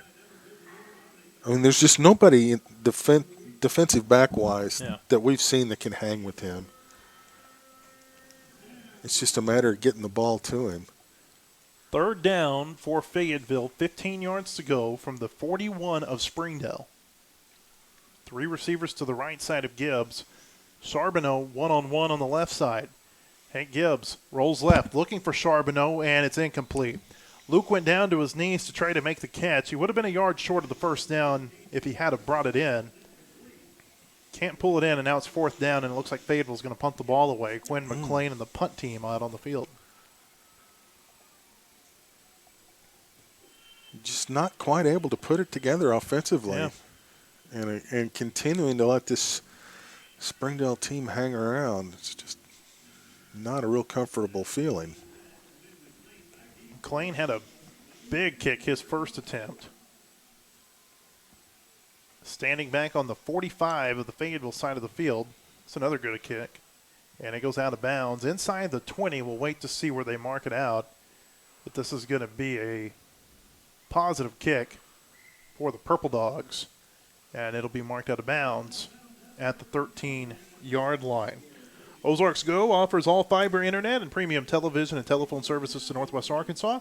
Changing the definition of internet, Ozarks Go is a proud supporter of Fayetteville Bulldog football. Why does he go all the way down to the 6 and then come back? He's looking at the referee. Oh, okay. He's got to mark it off. Okay. Seemed like it'd just be easier to go to the spot and went out of bounds and Yeah. call it good, but First down, Hutchins brings the Springdale offense back out, and he zips one past everybody. Caden Turner looked like he might have been in position to intercept it, and then it goes past the Springdale intended receiver. It's 2nd down and 10. well, they've been a little out of sync too on offense, but that doesn't mean they can't. All it takes is one. They're kind of lost in everything. Fayetteville has held Rogers, Van Buren, and Springdale out of the end zone in the first half in 3 of the past 4 games. 2nd down, short run up to the 14-yard line. That was Dominguez. Maybe the 15. Pickup of a yard on the play, 3rd down and 9. Yeah, the defense has done a nice job. It was 35-0 at halftime of the Rogers game. It was 46-3 at halftime of the Van Buren game. And 16-0 tonight. Yeah. Or 64-0 at halftime of the Vianney game in the season opener. Yeah, they're doing everything you're asking them to do. 3rd down and 9 for Springdale. The Red Dogs need to get to the 18. Fayetteville bringing some pressure, and he's going to be taken down. Caleb Fields comes in from the side. Are they not blowing this play dead? What? Are you serious? They said he wasn't down. How? Wow. He runs out to the 30-yard line. I thought he was down back at the 15. Caleb Fields came in and took him down. They're going to say he never touched the ground. Did they not signal him down, though? I thought they had signaled him down. Guess not. Huh. Okay. Well, weird game just got weirder. Yeah. Wow. First down Springdale from the 30. Dominguez on the sweep runs right into the teeth of the Fayetteville defense. Quade Mosier, Melvin Comwinda in there to take him down. Caleb Fields also in there on the play. That'll bring up a 2nd down and long. Well, the danger in that is, I mean, I'm assuming most of Fayetteville's time, I would assume somebody heard a whistle because, you know, you play till the whistle. Man, you have enough plays like that, I mean, you're going to get somebody hurt. Yeah. Springdale's had a few weird plays tonight. 2nd down and 10. Hutchins throws right side. Tyler Barnes intercepted it. Tyler Barnes with his 2nd interception of the game goes to the ground, pulls it in at the 36-yard line of Springdale. Great field position here for the Purple Dogs, their 3rd interception of the game. Tyler Barnes has 2, Brooks Flanagan has 1, and the Purple Dogs have great field position with 7:14 to go in the 3rd quarter. All right, let's take this thing and knock it into the end zone. And this is where you might try to get Isaiah Satania one-on-one and go for it. Go for the throat. Yep. It's what they need to do. Not a good pass from Hutchins. Great instincts by Tyler, though, to turn around and snag it. 1st and 10 from the 36-yard line. Sherritt's the running back. Charbonneau, Flanagan, Satania, one-on-one coverage on the outside. Gibbs turns around, play action, looking deep. He's got Flanagan wide open in the end zone. Touchdown, Fayetteville! Pick your poison, Springdale. They had man coverage with the safety over the top against Satania and Flanagan. Flanagan gets loose. It's his 2nd touchdown of the game. Brought to you by Alex Baldwin State Farm, Fayetteville's #1 auto insurer, on the web at callalexbaldwin.com. We like these drives. One play, 36 yards. Boom. And a nice job by Hank to lay it up there and let Connor run under it. For a minute, I didn't know if he was – I thought it might be overthrown. Yeah. Had that throw in the first half where Connor kind of had to make up a lot of ground at the end and wasn't able to bring it in. Here we go. This might be a 2-point try again. Brooks Flanagan will snap it to Connor Flanagan. Connor rolls right. Just going to keep it. No, he's going to throw it at the last second. Throws it to his brother. Brooks Flanagan with the 2-point conversion. How about that? Senior Flanagan to senior Flanagan. 2-point conversion from Connor to Brooks is good. And with 7:06 to play in the 3rd quarter, our new score, Fayetteville 24, Springdale nothing. This is Purple Dog Football. Is your son or daughter learning how to drive? If so, then you know the feeling. Your new driver is out there on roads that are new to them, and the only thing more frightening than that is to think that they might also be on their cell phone. Parents, it's absolutely critical for the safety of our kids and for the public that we eliminate distracted driving. You can do that by enforcing and building good habits now and by following the law that prohibits the use of cell phones by drivers 18 years or younger. If we all work together in that respect, maybe we'll feel a little bit better the next time we hand our kids the keys. 7:06 to play in the third quarter. Fayetteville leads Springdale 24-0. McNaughton Real Estate has served buyers and sellers for more than 35 years and looks forward to earning your trust and respect through our raving fan level of service and our extensive local knowledge. You know they've done that. Real estate. Oh, sorry. McNaughton. Hold on, Blair. I know. I'm out of control And tonight. how many times have we read this? About 40 this year? Yeah. McNaughton Real Estate is a proud sponsor of Fayetteville Bulldog football. My apologies. McNaughton, I'm sorry. You can come down to the office and flog me on Monday. How many times do you think they've done that in the backyard? Quite a few, I would bet. You know, 18 years, son of a football coach. I would say somewhere in the hundreds, if not thousands. you know, Dad's beaming over in the coach's box right now. Thomas Needy with a short kickoff, and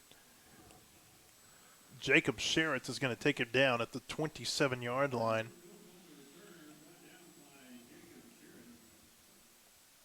Also, Fayetteville did what you do when you get a turnover like that. You see if you can get a quick strike. And I was watching over on the right side of the Blair, or right side of the field, Blair, and one-on-one with Satania and Flanagan with the safety over the top. And I don't know if you want to go one-on-one with either of them. No. And the safety had to pick, and Connor got open. Yeah, that's just – and if you're Gibbs, you see that and you just think, oh, yeah, baby, here we go.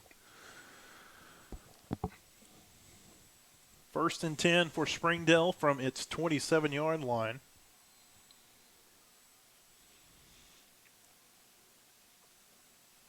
Purple Dog defense has been so good tonight. That pass is wide, and Brooks Flanagan comes up and gets a little hit in on the receiver. 2nd down.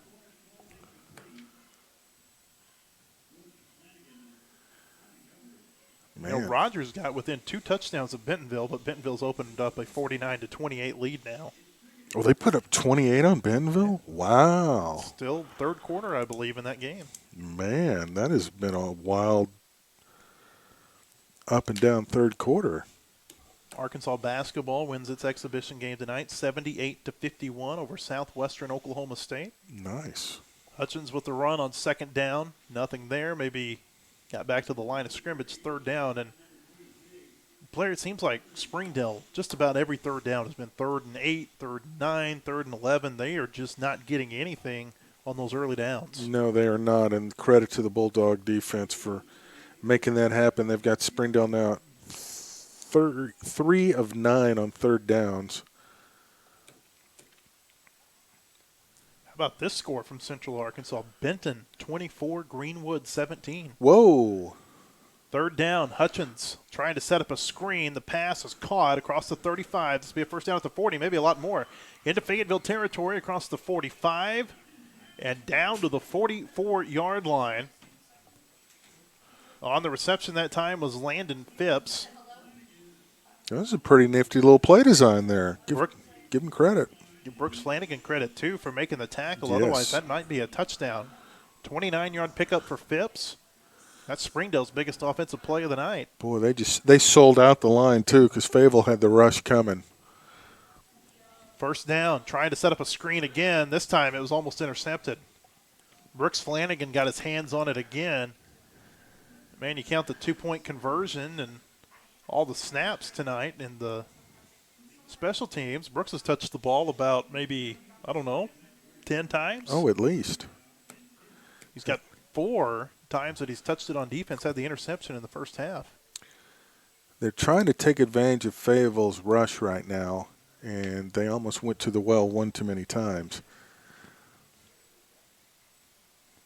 The Fayetteville defensive line is really just they've worn the Springdale offensive line down. 2nd down, Hutchins looking right side, pass is caught, and out to the 37-yard line. On the reception that time was Davon Sparks. Palmer knocks him out of bounds. Pickup of 7 on the play, and it's 3rd down and 3. They're going to have – that screen pass is the only way they're going to move the ball. I mean, Fayetteville's defensive line is in the backfield right after Hutchins. Hutchins is getting the snap. Kind of reminiscent of what Bryant did to us. 3rd down and 3. They need to get to the Fayetteville 34-yard line. Hutchins throws over the middle. This pass is tipped up and almost intercepted. Ooh. Phipps trying to tip it to himself, and then he tipped it backward, and Quade Moser almost came away with it in coverage. Man, that was – Correction, that was Aiden Garrison, number 20, not Moser, number 10, back in coverage. And now it's 4th down for Springdale. 4th down and 3 from the 37. Need to get to the 34 of Fayetteville to move the chains. Fayetteville will make a defensive substitution. Springdale may have to burn a timeout here, Matt. Just 8 on the snap clock. They hurry up to the line. They still haven't got set, though. Hutchins takes the snap. 4th down. Looking over the middle. The pass is incomplete. Palmer in on the coverage. They were looking for Phipps over the middle. Palmer, the sophomore, with a big play. And Fayetteville will take over on downs at the 37-yard line with 5:35 to play 3rd quarter. Nice coverage. So now let's take this and, hey, let's go deep again.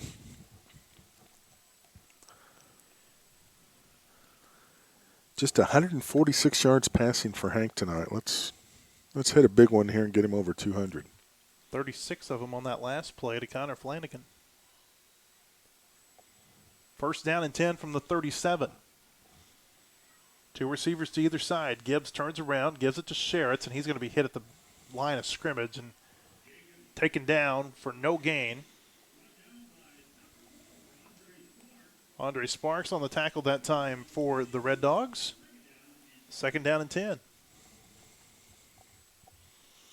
Think about this, though, Blair. In every one of Fayetteville's games, going back to this from a moment ago, in every one of their games that they've won this season, they've held their opponent out of the end zone in the first half. Trying to set up a screen. This is Flanagan. Flanagan at the 45. Connor at midfield and taken down in the Springdale territory at the 49-yard line. That'll be a pickup of 13 and a 1st down. He is so good after the catch. Fayetteville clearly trying to get the ball in Connor's hands tonight more. Just 1 catch for 2 yards last week. He took a wildcat snap on the first play of the game. Caught a pass on the second play. And he's had a lot of great plays tonight. Ingram with a spin into the 44-yard line. 5 on the play. It's 2nd down. Connor had 99 yards receiving tonight. Of course, after the year he had last year, I mean, wow. It's kind of hard to live up to that. 2 touchdowns tonight for Connor. 2nd down. Gibbs steps up.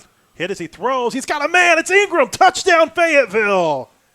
Cameron Ingram down the middle of the field for a 43-yard touchdown. Had a touchdown called back earlier on a run. This time he catches it. Touchdown brought to you by Alex Baldwin State Farm, Fayetteville's #1 auto insurer. On the web at callalexbaldwin.com. How did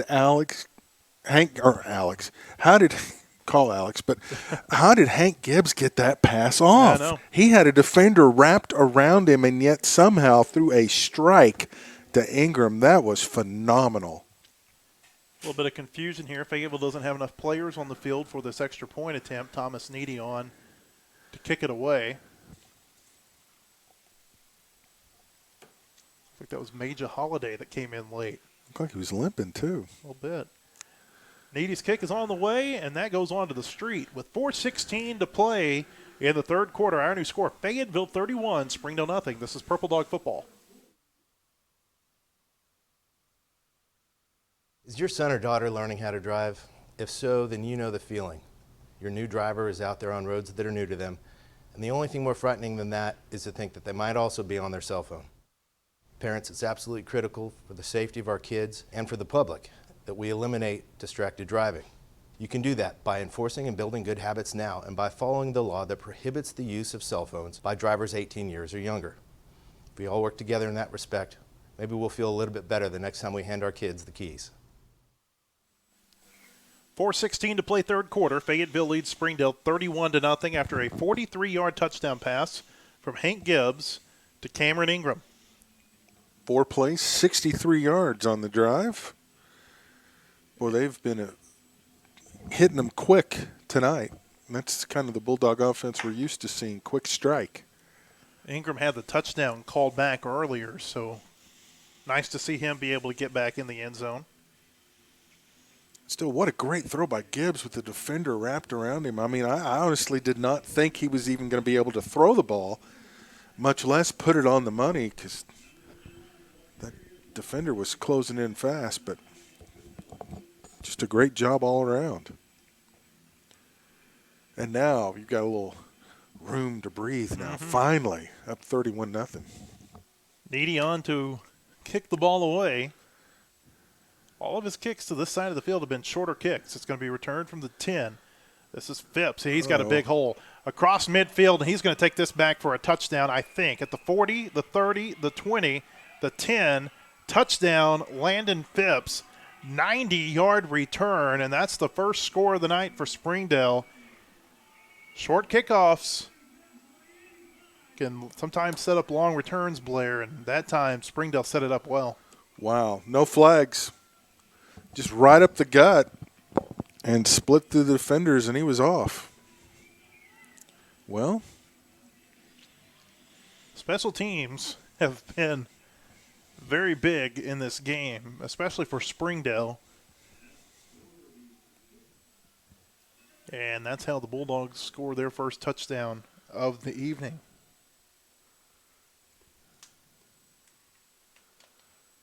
Extra point attempt is on the way, and it is good. And so with 4:03 to play third quarter, we got a new score. Fayetteville 31, Springdale 7. This is Purple Dog Football. Is your son or daughter learning how to drive? If so, then you know the feeling. Your new driver is out there on roads that are new to them, and the only thing more frightening than that is to think that they might also be on their cell phone. Parents, it's absolutely critical for the safety of our kids and for the public that we eliminate distracted driving. You can do that by enforcing and building good habits now and by following the law that prohibits the use of cell phones by drivers 18 years or younger. If we all work together in that respect, maybe we'll feel a little bit better the next time we hand our kids the keys.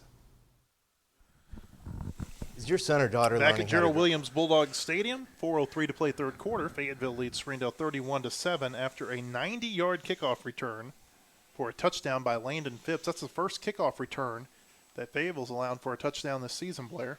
and I don't recall one being taken back last year. Yeah, I don't either. Boy, just when you feel comfortable, something like that happens. You just reminds you just got to just keep grinding until the school board says zeros, because crazy things can happen in these rivalry games. Fayetteville's got a couple of kick returners back they have the potential to bust one. Connor and Brooks Flanagan standing back deep for the Purple Dogs. They're due. Yeah. Brooks Flanagan had a kickoff return for a touchdown last year at St. John Vianney. This is not a great kick.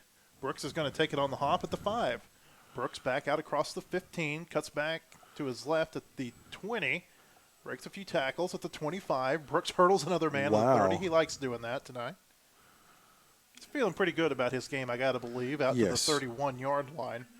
Second time we've seen him hurdle a man tonight. Both have been on kickoffs. He also did it on the opening kickoff of the second half. That was really a nice return. I didn't think he'd get past the 25, and yet he managed to get it all the way up to the 33. 28-yard return, Blair. And he probably went about, 52 to get that 28? But, hey, sometimes that's what you got to do. Fayetteville comes out in the Wildcat formation. Connor Flanagan lined up at quarterback. Gibbs to the left side. It's a run all the way. Connor trying to get to the left side. He can't hit the edge. Just a yard to the 34, and it'll bring up second down. There's a flag on the play. You know, indication is that it's against Fayetteville. Not again.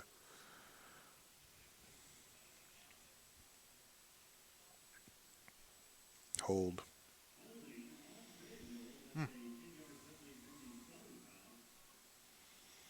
So that'll move the Purple Dogs back 10 yards.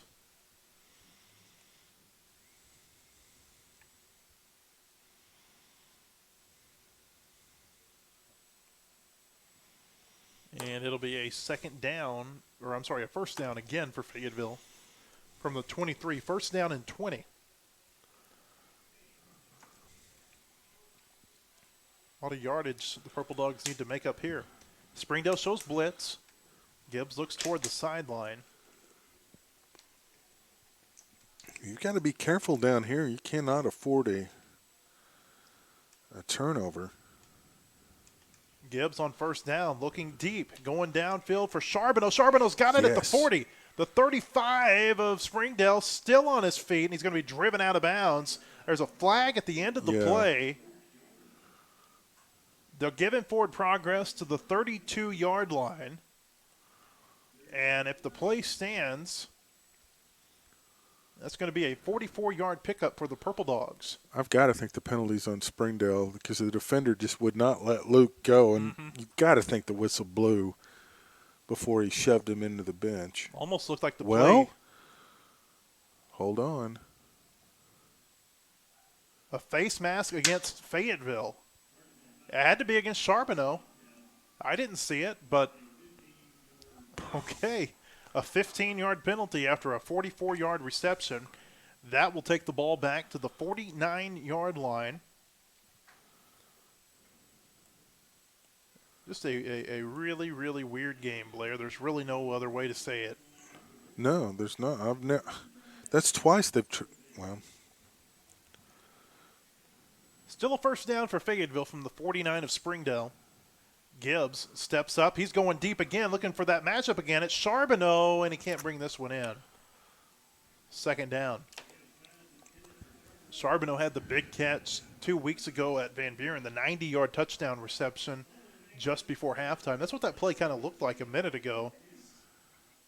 Just throw it up to him, and against Van Buren, he broke a tackle and went 60 after the catch. That time he couldn't get away. You think the face mask was on Luke? I think it had to be. He was the only Fayetteville player in the vicinity of where that flag was. How can you grab the face mask if you're holding on to the ball with both hands? I don't know. The coaches are going to have fun watching this. Second down, Jacob Sherritts with a couple of yards out to the 47. It'll bring up third down and long. Have not seen Isaiah Satania on this drive for Fayetteville. And I don't see him up at the front of the sideline on the far side. You know, typically Isaiah and Brooks Flanagan are the two who return kickoffs. And on that last kickoff return, it was Connor and Brooks who were back deep for the Purple Dogs. True. You wonder if they're just – wait, I think I see him down there near the tent, but I'm not sure. Third down and 8. Need to get to the 39. Gibbs just chunks it, looking downfield for Link Lindsey, and it's incomplete. Thought he might have been interfered with. No flag on the play, and so it'll bring up fourth down. Oh, he had Brooks open on the sideline. Yeah. He had Link was open too. Lindsey had a step on his man, but Connor Flanagan had about 5 yards around him with nobody there. Fourth down, Quinn McLean comes out to punt the ball away for the Purple Dogs. Standing inside of his own 40-yard line back at the 39 of Fayetteville. Springdale return man back deep at the 10. It's a high kick, and it's going to go out of bounds. It's not going to be a very long kick for the Purple Dogs. Waiting to see where they mark it down. And they will mark it at the 26-yard line. Just a net punt of 21 yards that time for Quinn McLean.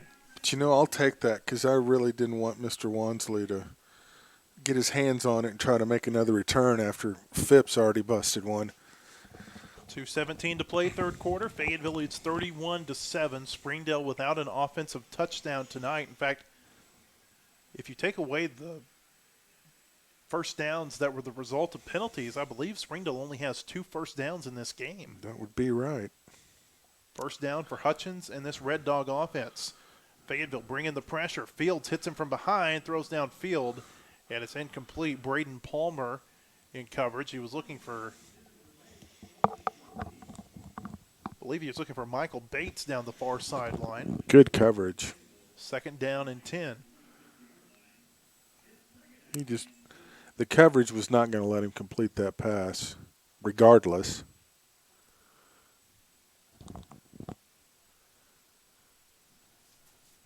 Palmer's had a pretty nice game for Fayetteville. Sophomore. On 2nd down, Hutchins has to just let it go, and Redarian Cobbs had him in his hands, and Hutchins got it away. And the vicinity of the pass that time was Brooks Flanagan, Quade Mosier also in there. It's 3rd down and 10, like so many other times for Springdale tonight. Just a lot of 3rd and long for the Red Dogs. Been fun to be on defense tonight. Yeah. You just kind of pin your ears back and go. Not a lot of yards either for Springdale tonight. Take away those penalty yards, and there's been slim pickings for this Red Dog offense. Here comes Fayetteville again, and they're going to set up a screen. A penalty flag is out. 2 flags actually out. If the play stands, it'll be a 1st down out to the 39-yard line. Got to think maybe lineman down, ineligible receiver downfield. That was Dominguez with the reception that time for Springdale, but there are 2 flags out in the middle of the play, or in the middle of the field, and that is an ineligible lineman downfield against Springdale. Fayetteville, of course, will take that penalty. It'll mark Springdale back 5 yards, and it'll be 3rd down and 15.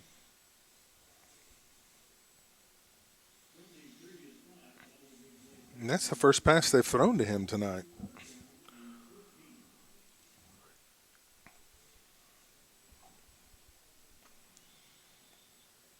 Springdale needs to get to the 36 to pick up the 1st down. 3rd down and 15 from its own 21-yard line. Clock running, 1:50 to play 3rd quarter.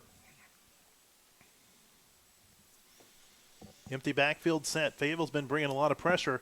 Here comes again, just trying to set up the screen, and this pass is incomplete. Nice job. 3 straight screen attempts by Springdale there. They've seen something in the pressure that Fayetteville's bringing, but they just weren't able to convert them, Blair. Well, let's say that's the best way to try to beat a pass rush is a little screen, but credit the linebackers who've swarmed immediately on the receiver, so even if they completed it, wasn't going to gain much. But how about a special teams touchdown? Boy, this would be a great time for one. Stoney White standing back at his 6 to punt the ball away. Connor Flanagan just across midfield for Fayetteville with his heels on the Fayetteville 47. Not a great punt. Left-footed White kicks it right at Connor. He drops it. Connor still hasn't got it.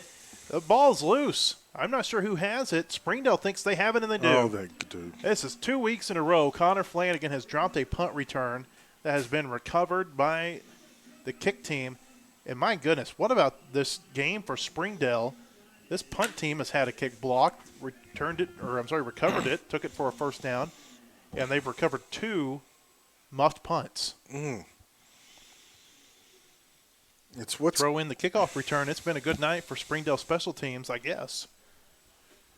It has, and unfortunately that was a good punt to return. Just might have been running a little bit too soon before he had the ball secured.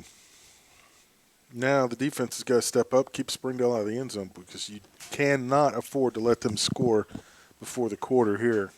From the 41-yard line, Springdale going to try a little bit of a wrinkle here. It's caught across the 20, at the 15, the 10, the 5. Did the ball come out before he crossed the goal line? No, they're going to say he's down at the 1-yard line. That was Connor Hutchins, the quarterback, on the throwback from the receiver. Be 1st and goal Springdale from the 1. And Blair, a game we thought Fayetteville had in control not very long ago, is now suddenly a little close for comfort. Boy, I wish we had review, because I honestly think he fumbled that before he was down. It went out, and it should have been a touchback.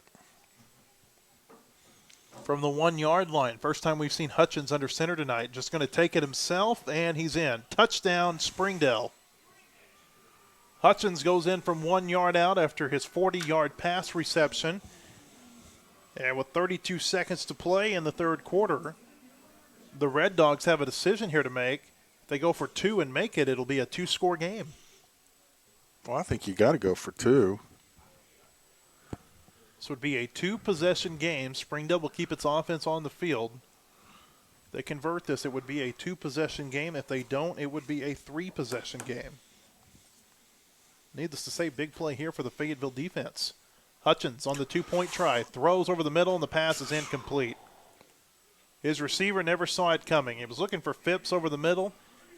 Incomplete pass. And so with 32 seconds to play in the third quarter, our new score, Fayetteville 31, Springdale 13. This is Purple Dog football. Ozarks Go from Ozarks Electric Cooperative is leading the fiber revolution, connecting the divide with high-speed broadband access to close that gap. From cloud to cloud, post to post.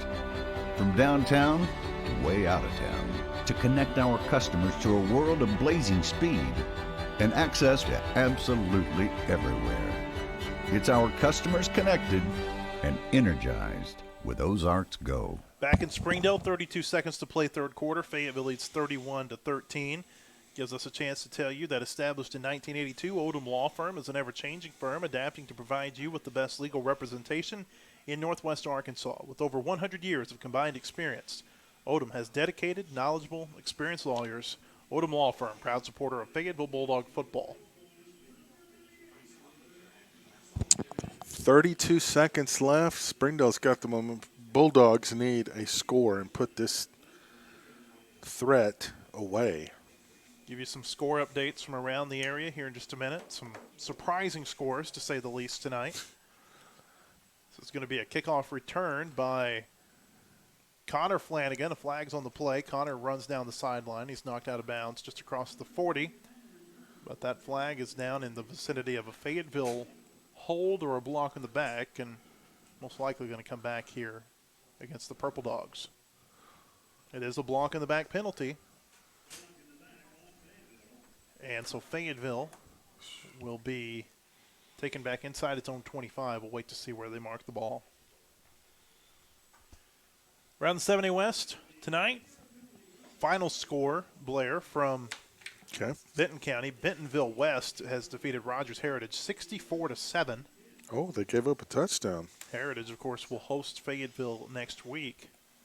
Really the game that we're really keeping an eye on. Actually, a couple.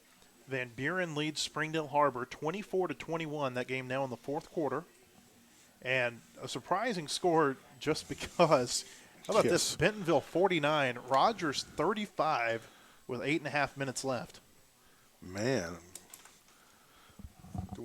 Have to watch the replay of that one. Jacob Sherritt's on first down, bounces outside across the 25, and he's knocked out of bounds at the 29-yard line. 13 on the play and a first down for the Purple Dogs. But there is a flag on the field. Not again. And it looks like it's going to be against Fayetteville again.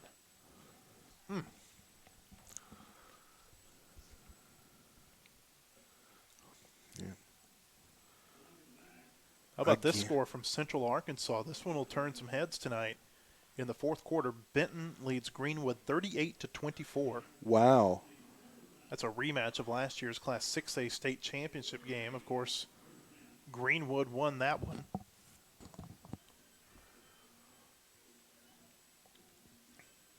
The Benton Panthers were 0-3 in the non-conference, but they haven't lost a conference game. Of course, they play a pretty hard non-conference schedule beginning with that Salt Bowl. Yes, they do. Well, after the penalty, Fayetteville's going to be taken back to the 10-yard line. It'll be a first down and 16 upcoming for the Purple Dogs. 18 seconds to play, third quarter. Might be the final play of the quarter. We'll wait and see. Gibbs in the shotgun. He gives it to Sherritt's. Not much there for Jacob. Gets out to the 14-yard line. A pickup of 4. And that, Blair, is how the third quarter will come to an end, I believe. Fayetteville quickly back up to the line of scrimmage, but it doesn't look like they're going to take a snap. Players walk to their respective sidelines, and the third quarter in this 116th Battle of the Bulldogs has come to an end. Our score, Fayetteville 31, Springdale 13. We'll be back for the fourth quarter This is Purple Dog football. Real estate is like football. You want a winning team that knows how to run offense and defense, knows the plays, the competition, how to score, and isn't afraid to get a little dirty. The McNaughton team knows two important things. One, how to help you buy, sell, invest in, and manage real estate. And two, how to cheer on the home team with an awesome tailgate event. For all your real estate needs, visit us at allnwahomes.com. McNaughton, your neighborhood community realtors. Back at Gerald Williams Bulldog Stadium as we get ready to start the fourth quarter. Fayetteville leads Springdale 31-13. The Purple Dogs are facing a 2nd down and 12 from their own 14-yard line. Ozarks Go offers all-fiber internet and premium television and telephone services to Northwest Arkansas. Changing the definition of internet, Ozarks Go is a proud sponsor of Fayetteville Bulldog football. Well, apparently Greenwood just scored, so now you got a one-score game down there. Greenwood does not go away easily. No. If there's anything we've learned watching Rick Jones's teams, it is that they are never out until the clock hits 0. Bentonville now leads Rogers 56-35. On 2nd down, Gibbs throws. The pass is caught. That's Connor Flanagan. Short gain out to the 19-yard line. It'll bring up a 3rd down. So West victorious. I'm trying to find a. Oh my goodness! Van Buren leads Harbor 24-21. That's good news for Fayetteville because we have the tiebreak over Van Buren. Still no Isaiah Satania in the game for Fayetteville. Not sure why. 3rd down here for the Purple Dogs. 3rd down and 7. Need to get out to the 26-yard line. Gibbs, good protection.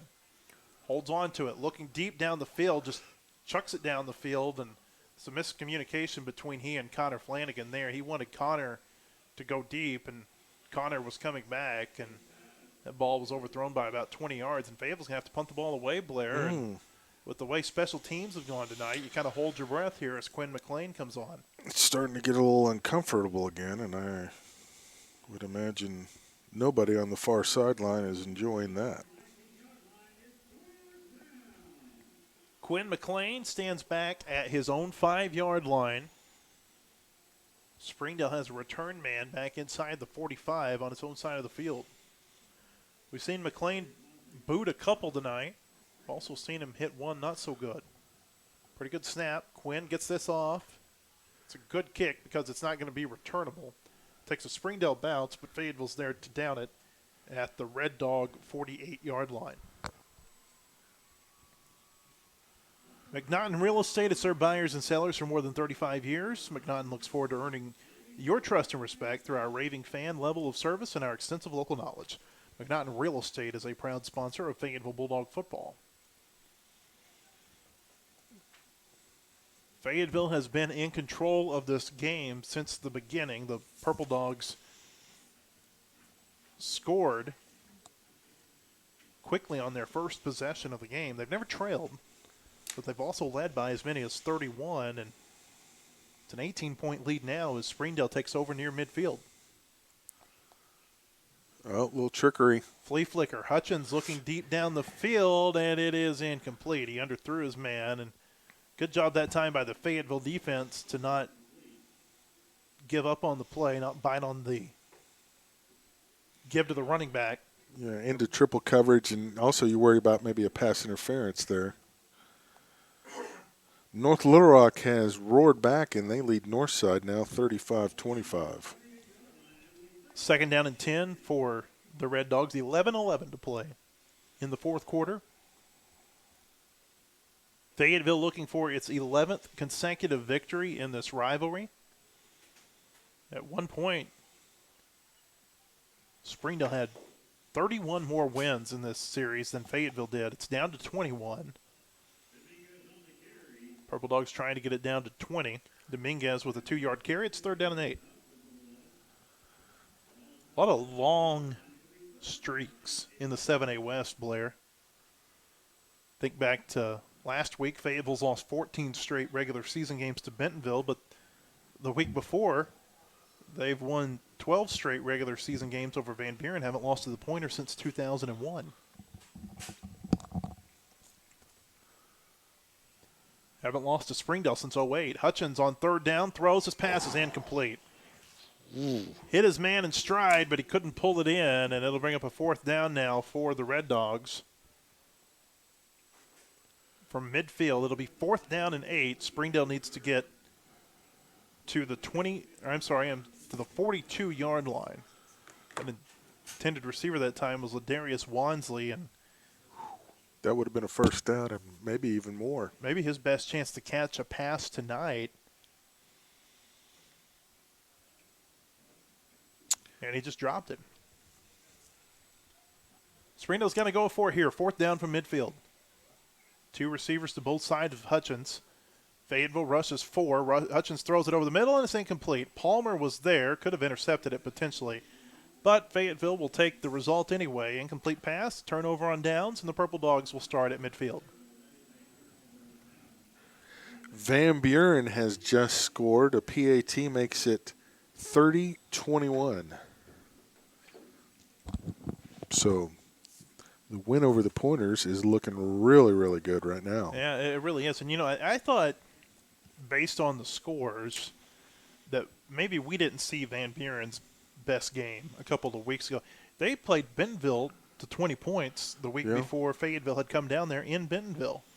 41-21 was the score of that game. And They're kind of up and down. yeah, they are. But this is a big high for Van Buren tonight. Ingram on first down, runs across the 45. What a run that time by Cameron Ingram. 10 yards. He's got a first down to the Springdale 40-yard line.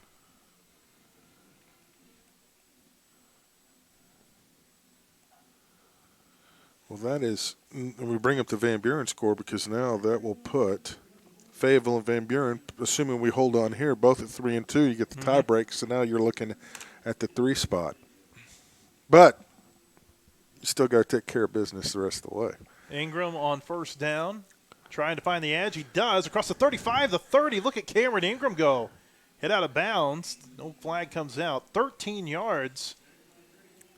I've been really impressed with Ingram tonight. Maybe his best game as a Purple Dog. Boy, he was tiptoeing down that sideline beautifully. 23 yards on the past 2 carries for number 23, Mr. Ingram. And 6 carries, 41 yards for him. First down Fayetteville from the Springdale 27. Purple Dogs don't appear to have any desire to put it in the air. They're just going to put it in the belly of Ingram and see what he can do. This time, not as much there. He gets about 2 yards down to the 25, second down. Connor Flanagan was jumping up and down at the line of scrimmage saying, hey, I got one-on-one right here. See if Fayetteville might try to take advantage of that. Ingram has to come out of the game. Sheritz will replace him. Got to think Fayetteville might try to hit Springdale over the top here pretty soon with the play action. After those 3 straight runs, those Springdale safeties are playing a little close to the line of scrimmage. On second down, the give is to Sheritz. He runs up the middle, gets good yardage down to the 21. 4 on the play. It'll bring up third down and 4. They are just daring him to throw. Clock continues to run inside of 8:48 to play, fourth quarter. Fayetteville leads 31-13. Trying to add to that lead. Third down and 4 upcoming for the Purple Dogs. They're at the Springdale 21-yard line. Need to get to the 17 for the first down. Go quick. They don't have anybody covering the wideouts right side. Oh, now they go. Gibbs on third down, looking left all the way. The pass is caught. Connor Flanagan at the 10. Connor Flanagan is going to be knocked out of bounds at the 6-yard line. He's got the first down. Pick up a 15 on the play. It's just so exciting when he gets the ball in his hands. You just kind of hold your breath. And you don't know what's going to happen. It's unreal. In traffic, it's a gift that he has. He makes people miss, and few guys can run in traffic like he can. And nobody puts a finger on him either. Clock is stopped, 8:15 to play fourth quarter. Quinn McLean comes in at quarterback for Fayetteville. They'll bring Flanagan in motion. They fake it to him. McLean across the 5, falls forward to the 3. Bring up a second and goal from there.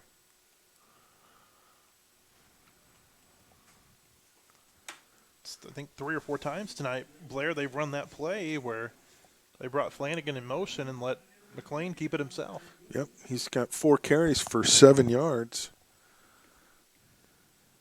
and the 1 score. Best thing for Fayetteville, that Fayetteville here, the clock is just continuing to go down. McLean, well, it's going to be a false start against Fayetteville. McLean was looking to throw. He hadn't thrown it tonight. But before he gets the snap off, it was a false start. That'll move Fayetteville back to the 8-yard line, and it'll bring up a 2nd and goal from there. I like that. It gives the defense is something else to think about every time Quinn comes in the ball game. Gibbs back in at quarterback now for Fayetteville. Boy, they're just daring him to throw right side, aren't they? Look at Connor. Again. I got nobody. Look at him. I'm open. Throw me. I have a feeling Connor thinks he's open before every play. True. But every good receiver does, right? I think he may get open most plays. And now Fayetteville, I think, is going to have to burn a timeout. Timeout Fayetteville with 7:20 to play, 4th quarter. We'll take one with them. Fayetteville leads 31-13. This is Purple Dog football.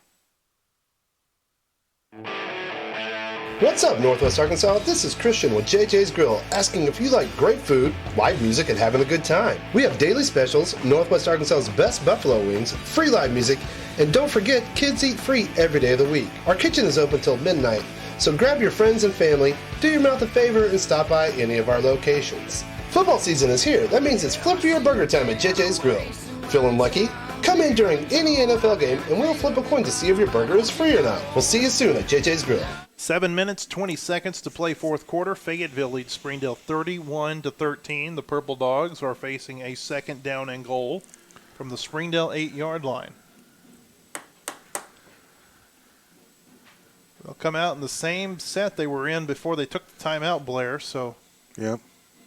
Just waiting for Connor to say, yeah, I'm open. Ingram, the running back, stands behind Gibbs. 2 receivers to the right side. That's the open side of the field. Now they'll move Chaddock in motion that way. 2nd and goal. Gibbs, the give. Ingram. Ingram cuts back across the middle, and he spun forward to about the 2-yard line. It'll be 3rd down and goal. I thought he might fall in, but good reaction that time by the Red Dogs to take him down. And here comes this heavy package by Fayetteville. Quinn McLean back into the game. Yeah, the hole opened up kind of late, and he was able to charge through. Tried to spin his way into the end zone, couldn't. Oh, Harbor has just scored. So they're trying to make it interesting. They do that. Yes. We've seen a game or two with Harbor where that kind of stuff has happened. Yep. On 3rd and goal, McLean's my. taken down in the backfield, back at the 6-yard line. They were ready for that one. Yep, they were. They totally sold out for the run and got the stop. Now Fayetteville, it appears, is going to go for it on 4th down. Hank Gibbs coming back into the game for the Purple Dogs. Terry Wise had the tackle that time for Springdale in the backfield. It was a loss of 4. Fayetteville's kicked a field goal tonight, but Casey Dick wants to put up some more points here. 4th and goal from the 6. Gibbs throwing left side. He's looking for Flanagan. He's got him. Touchdown, Fayetteville. That almost looked like the same play they connected on at the end of the first half. This time a 6-yard touchdown pass from Gibbs to Flanagan. It's Connor's 3rd touchdown of the game. Touchdown brought to you by Alex Baldwin State Farm, Fayetteville's #1 auto insurer. On the web at callalexbaldwin.com. Beautiful, beautiful route. Runs to the corner. Honestly, I don't know how you would defend it. We had too many men on the field.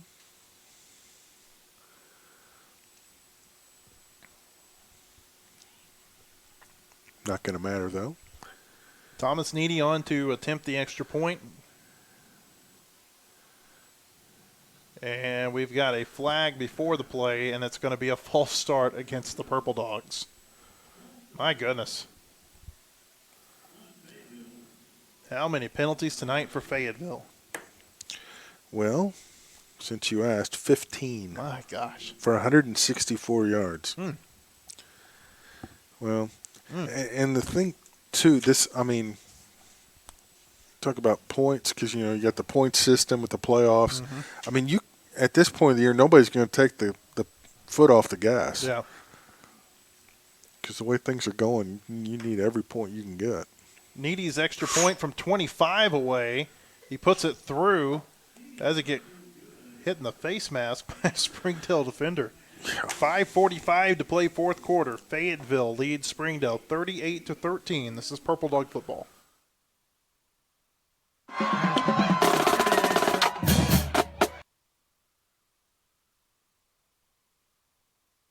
The Odom Law Firm enjoys a long and proud tradition of serving the Purple Dog Nation. Since 1982, we have concentrated our practice on catastrophic injury and wrongful death. We devote each day to good people and their families dealing with unwanted injury and unexpected tragedy. Our results and reputation for honesty is undisputed, and our willingness to fight for our clients is unmatched. If you or someone you know has been seriously injured, please contact the Odom Law Firm. Let us help. Enjoy the game and go Bulldogs. 5:45 to play fourth quarter. Fayetteville leads Springdale 38-13. Purple Dogs on their way to their fourth victory of the season.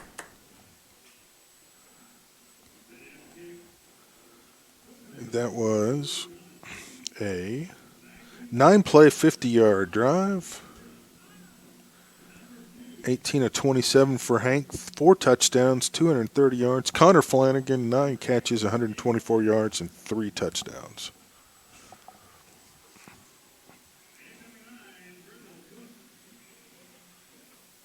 Well, Thomas Needy's last kick was returned 90 yards for a touchdown.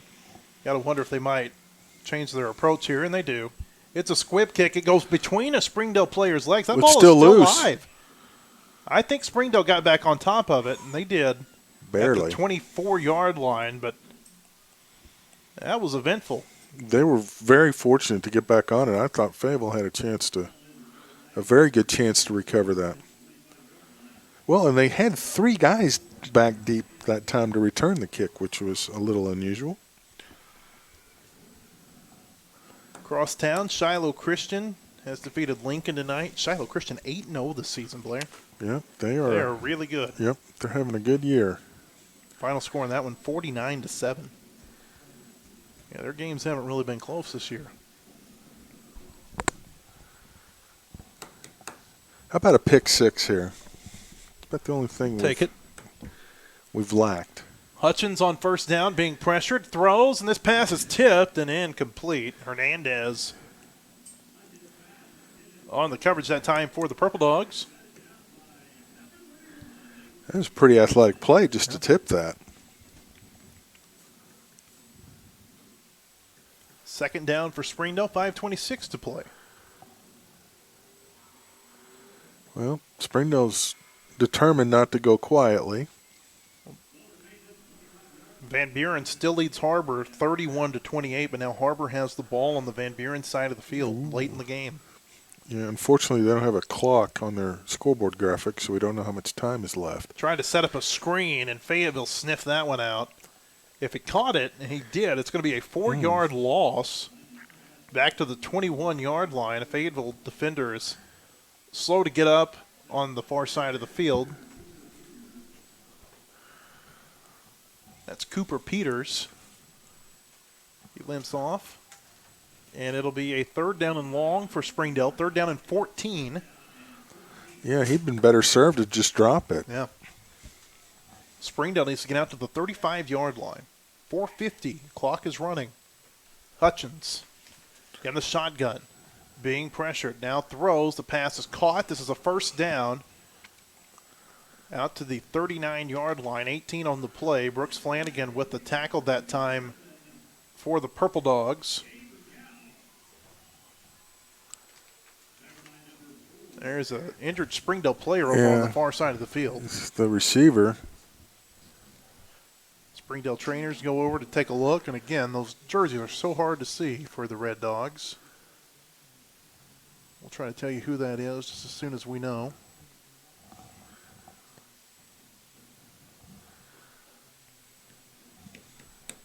Clock is stopped with 4:34 to play. When it resumes, Springdale will have a 1st down and 10 from its 39-yard line. Still looking at the receiver over on the far side of the field. Blair, that might have been Wansley. Ooh, that would be a big loss for Springdale if that is him. He's a fun player to watch. Yeah. Credit Brooks Flanagan tonight. He has done a great job of taking Wansley out of their game plan. That was not Wansley. I don't believe. No, he doesn't look quite big enough.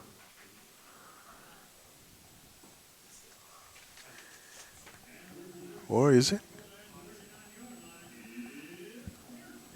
That was Gabe Cow. Yeah, it is Gabe. Wansley comes back out on the field. Yeah. Number 27, not number 21. First down for Springdale from its own 39-yard line. Clock is stopped. 4:34 to play. Fourth quarter. Fayetteville leads by 25.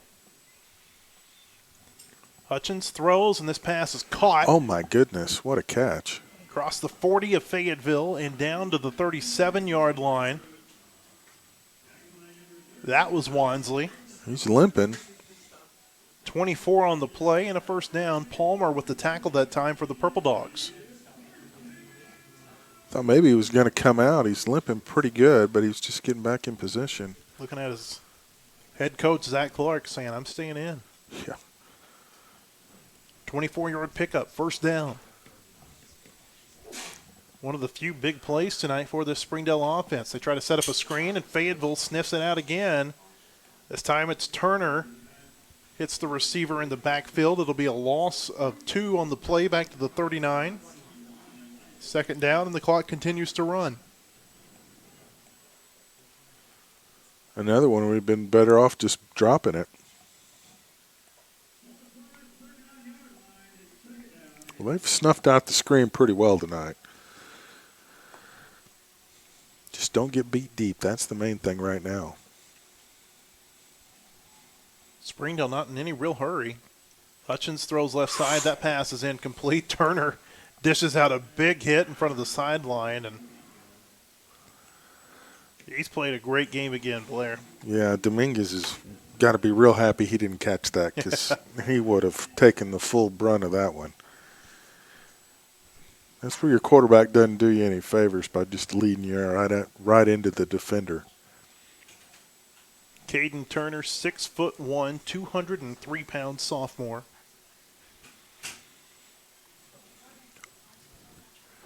Trying to set up a screen on third down.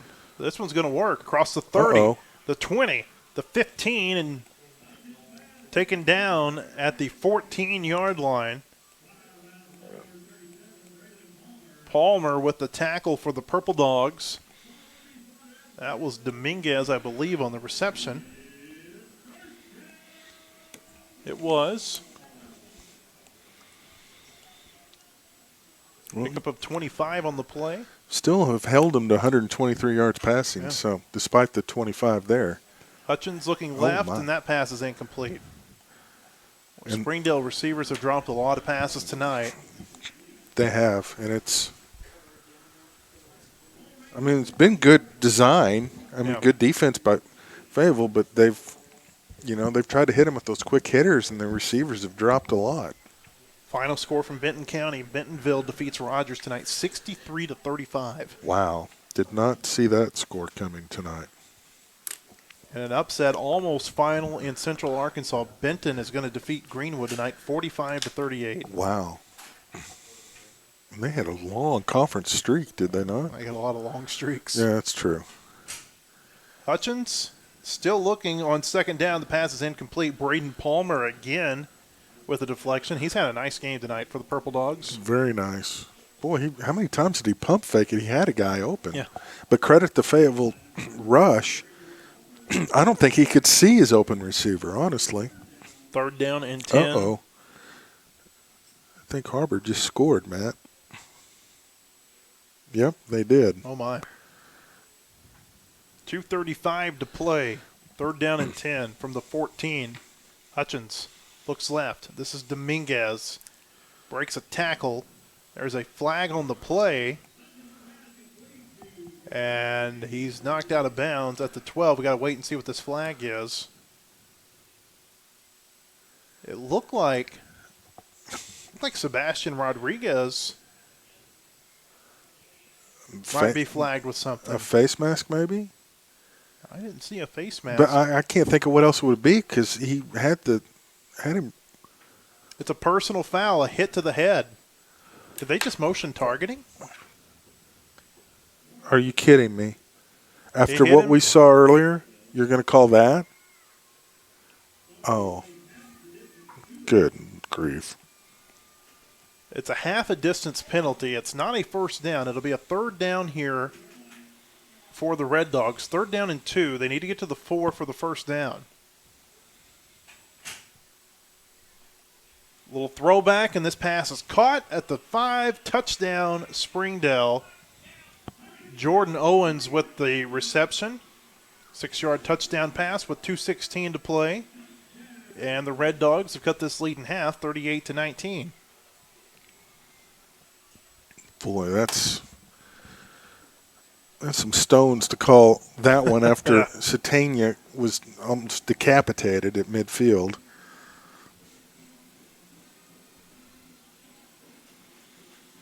On to attempt the extra point for Springdale is Ricardo Mendoza. Hutchins, the quarterback, is the holder. It's a good snap, and the kick is good. And so with 2:16 to play, our new score, Fayetteville 38, Springdale 20. This is Purple Dog football.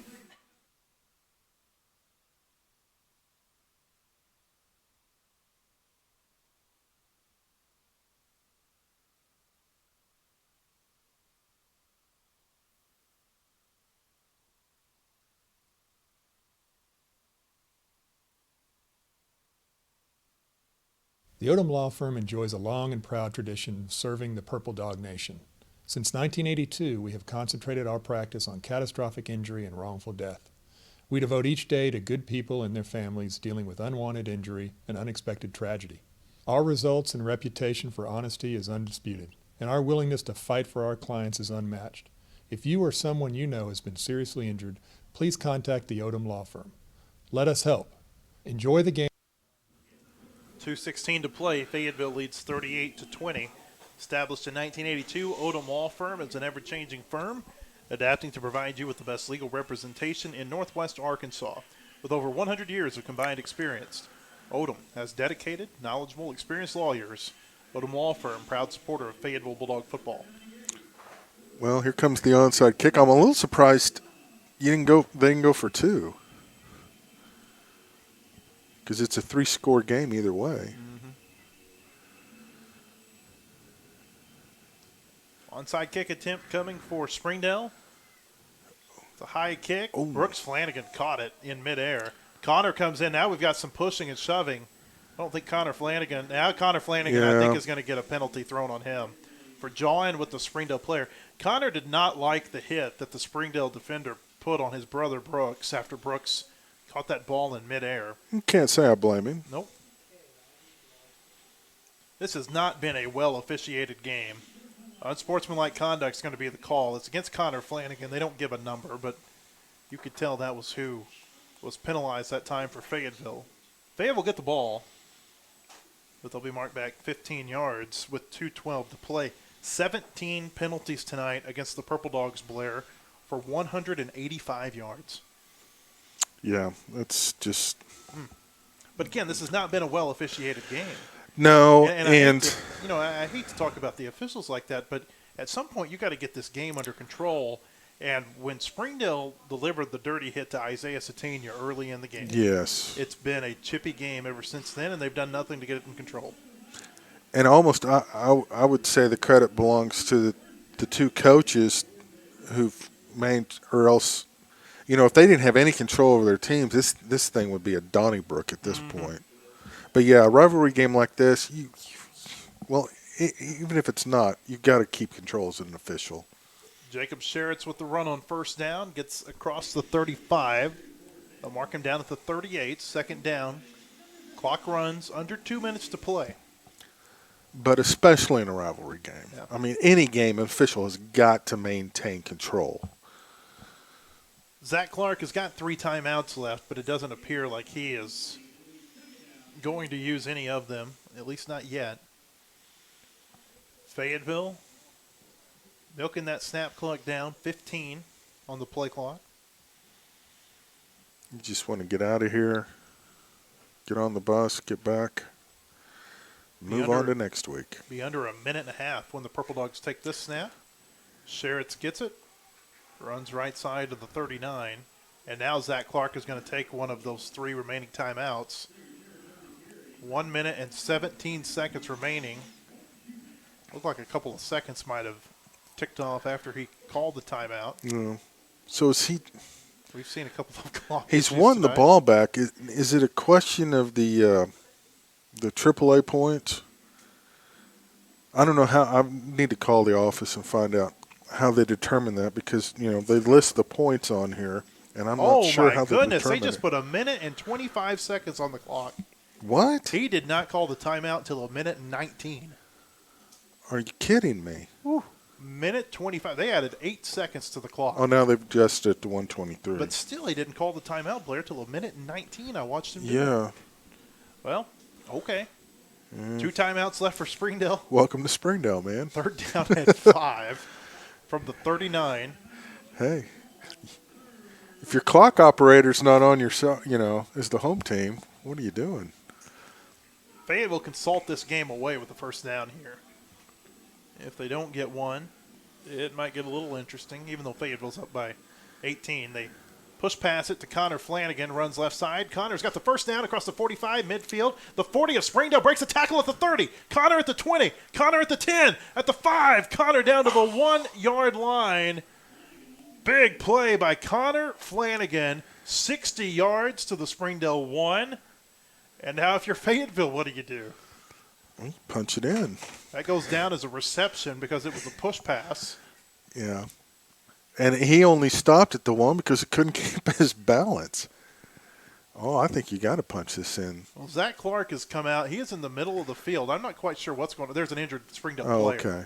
There's an injured Springdale player over on the Fayetteville sideline. Trainer and Coach Clark out to check on him. Fayetteville's got a 1st and goal from the 1. And again, Blair, you think back to those points and how they affect playoff races. Yeah, you got to punch it in because, It's not over in Van Buren yet. it looks like who's got the ball? Oh, Van Buren does. Well, I think that may be it because Harbor's Yeah, I think jumping it is. around like they've Looks won. like Harbor's defeated Van Buren 34-31, or if they haven't defeated them, teams are walking toward midfield. Yeah, that's going to be So a Harbor's final. won 34-31, so it really We're the last game sets in up the West. sets up an interesting game Yeah. at Harmon in 2 weeks. Of course, assuming that Fayetteville takes care of business next week at Heritage. Boy, it's a long game. Longest Yeah. game we've had all year. This is the first time we've been the last game in the West to finish. Yeah. 1st and goal. What does Fayetteville do? Quinn McLean is in the shotgun formation.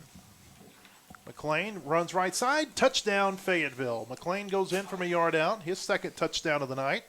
And with 46 seconds remaining, Fayetteville goes ahead 44-20. I was going to say that is not the victory formation, but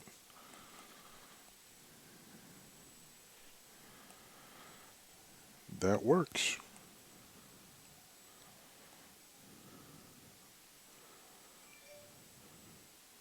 How about that? 6 carries for 5 yards and 2 touchdowns. That's a pretty good night, huh? New kicker here for the Purple Dogs. This is Tyler Barnes. Tyler Barnes is going to try the extra point for Fayetteville. Well, It's obvious that Huxley Richardson's not playing tonight. Thomas Needy. we've got a Springdale player shaken up. Yeah. Not a bad idea to find out, I mean, the way the injury bug has bitten Fayetteville this year, you probably need to find out if he can kick. And if he can, hey, that's just one more option to have. This looks to me like this is going to be more of an old school kick, Blair. The one step. Yeah. Like this might be a kick out of a 1940 NFL films. And there it is.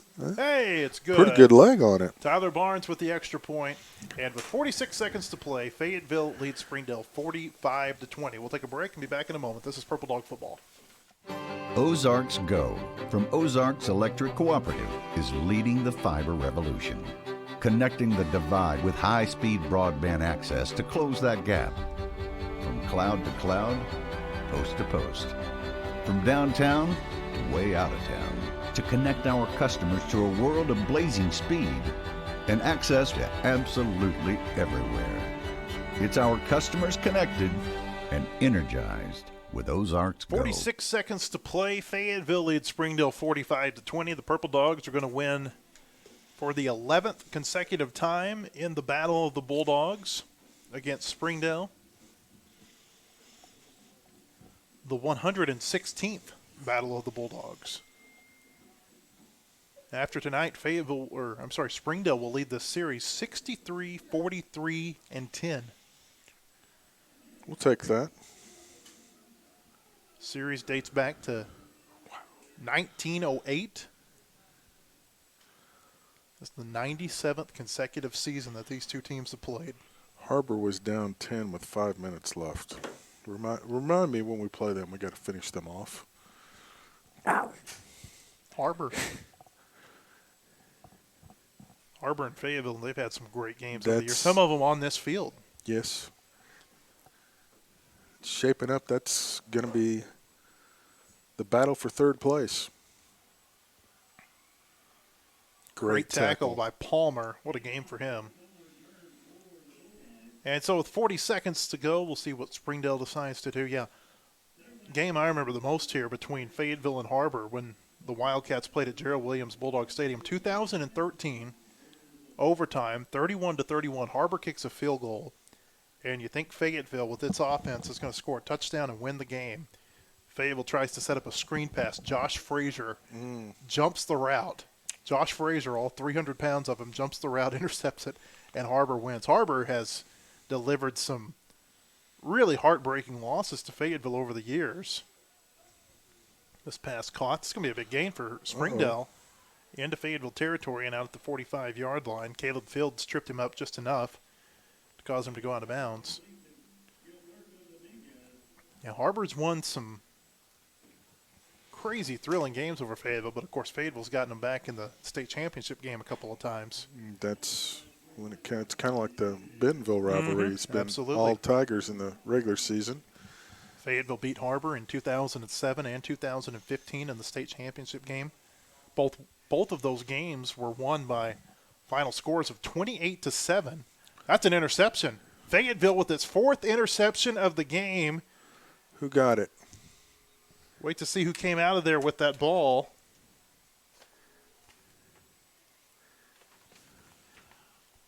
Was it Link Lindsay? I don't think so, Blair. I think it was Samuel Honeycutt. Okay. Looks like Honeycutt got the interception. That is 4 interceptions tonight for Fayetteville. And with 23 seconds to play, the Purple Dogs should just need to take a knee. Most welcome taking of the knee.